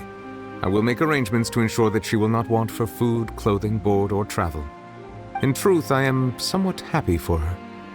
The wear and tear on her spirit will, of course, take time to heal. But now that she no longer has to play the role of Focalor the Hydro Archon, she can finally lay down her burdens and lead a normal life. What about you then? What are your plans now that you've regained your full powers as the Hydro Dragon? After Focalor passed on, the Oratrice also ceased to function. This matter will directly affect our trials. After much careful consideration, I've decided to take over its role in our courts. From now on, I shall hear cases and pass verdicts by myself. Looks like you're still considering stuff from the perspective of the Udex, huh? As an elemental dragon, there are indeed many things that I must do. But this power and this duty, in a manner of speaking, you could say that both were granted to me. As such, before I attend to my other responsibilities, I must first and foremost continue to serve Fontaine as its highest judge. The duty of the Hydro Sovereign and the duty of the Udex shall coexist within my person. Additionally, the Hydro Archon's departure has brought about another problem, which is that the Opera House shall no longer produce indemnitium. That's true. That power was derived from the people's faith in the Hydro Archon, wasn't it? Wait, but the various mechs and machines in the city are all still okay. Where are they getting their energy from? As I am now, I have full command over New Musia, and it can serve as a complete substitute. Another reason why I cannot quite leave Fontaine immediately. Wow. This ancient dragon's authority stuff is really quite useful, huh? Ask away. I will tell you the truth as I know it. Oh, that's right! They say you've given it to the knave as a diplomatic gift or something! Leaving aside their intentionality, the two Fatui Harbingers have indeed done much for us during this crisis. Their sole remaining goal in Fontaine, at least at this point, would seem to be the Gnosis. The Oratrice has ceased to function. The Hydro Archon's divine throne is now no more, and I do not need the Gnosis's power. As such, it has lost all meaning for Fontaine. If the Fatui have impure designs, then we might as well accede to their request now, and avoid unnecessary conflict. What complicated considerations! Paimon thought you were just giving it to them out of gratitude to the knave and as an apology to Child. Ask away. I will tell you the truth as I know it. You will soon be heading to Natlan, I presume? I'm afraid that I have little talent as a travel guide, so all I can do is tell you what I know about that land. As far as I'm aware, Natlan can be said to be a nation of dragons. A nation of dragons? You mean like you? No, I suspect that I would not find myself welcome there. Unlike ancient dragons such as myself, the dragons of Natlan have undergone long years of development and evolution. Large numbers of them have entered a form of coexistence with humanity. Natlan is also the nation of war. War ravages those lands like an undying flame. There is one other piece of information I got incidentally from my negotiations with the knave that I believe may be useful to you. The Harbinger known as the Captain has thrown his hat into the endless ring of war. The Captain. Sounds like a real tough customer. Seriously, everywhere you look, there's a Fatui Harbinger doing their thing. I suggest that you fully prepare yourself before going to Natlan. In the meantime, Fontaine's doors will always be open to you. Ask away. I will tell you the truth as I know it. Hang on a sec. Paimon's still got a question about the Gnosis. When we spoke to Lenny earlier, he mentioned that your attitude towards giving away the Gnosis had clearly we guessed that there might be some reason for it that only you were aware of. No wonder the House of the Hearth is the Fatui's intelligence division. They are certainly sharp. So regarding this specific issue, I was just getting ready to share something with you. What is it? In truth, I exchanged some further words with that lady named Skirk after sending you two back to the surface. It went something like this.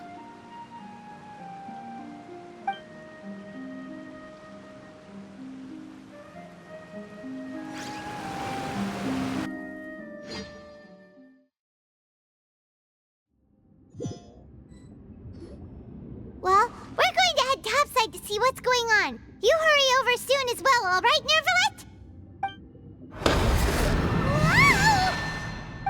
What next? The all-devouring narwhal isn't here, so I'm no longer getting any interference. I can finally catch the scent of your power, what it's made of. It is the authority of the planet's primordial dragons, but with something very similar to a god's curse mixed in. It's quite a novel blend. I'm sure I've encountered something like this before. What was it again?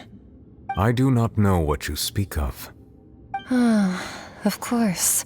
How could I forget? You should have the remains of the third descender on your person, yes? Remains? I've never heard of any such thing.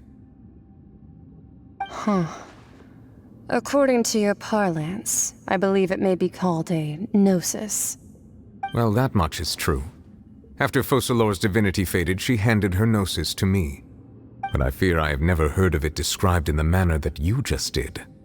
I've been training with my master, the Foul, ever since I was young, and I have never returned to the surface since. So most of the information I possess, I got from him. It is only natural for those who are greater than humanity to possess a different sort of common sense, which is why there are so many problems in our attempts to communicate with humans. Regardless, you should probably get rid of objects of misfortune to prevent any disasters from befalling you. To live in itself is a blessing. But once a person dies, the bonds he once had with this world shall all turn to curses. What do you mean by that? No need to fret. These are just my personal thoughts, and my reason for no longer wishing to return to the surface. This third descender you refer to, who are they? And when did they die? Master never mentioned them to me. Perhaps it just wasn't that important for me to know. If you're interested, though, I could ask him. I'll be sure to pass the answer on to you next time. Next time? You believe we will meet again? I do. Wait. I have a disciple of my own, don't I? He can be the messenger then.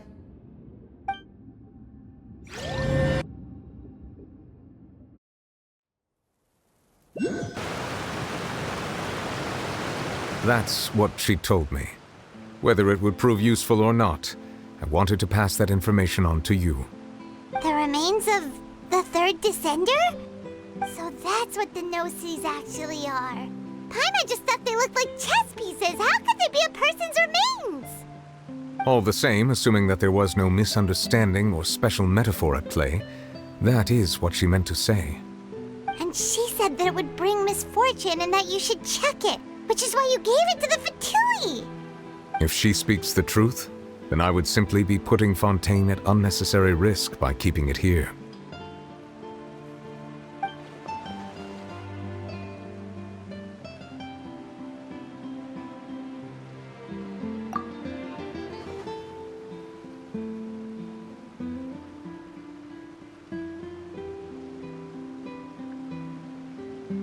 I had guessed that you might already be familiar with this concept, but I did not expect you to be one of them.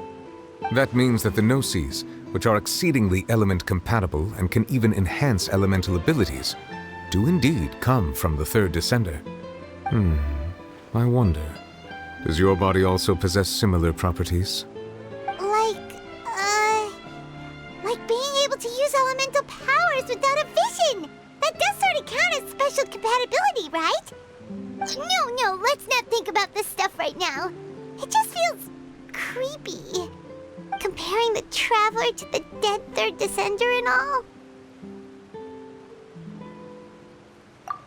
That's what you say, but this topic still feels like bad luck. Once Child recovers, let's get some more answers out of him. Or go look for his master and get the answers that way. I too believe it unwise to make too many blind guesses when information is lacking. The same is true of being at court. All right. Whatever the case, it seems like the crisis here in Fontaine's over for now. Yes. All of Focalor's efforts were for this moment as well. But she sacrificed herself in the end as a god, and she suffered through all those years as a human. Was that really what she wanted? I suppose that would be the mystery of a god's will. I suspect not. But once in a while, I too would guess that if wishes were like the clouds in the sky, they will one day return to the earth as raindrops. Life flows like water, and rain is the final answer. The water levels may sometimes tilt one way or another, but the rain falls fairly upon all. And what, ultimately, is the difference between the rains that fall upon all of us?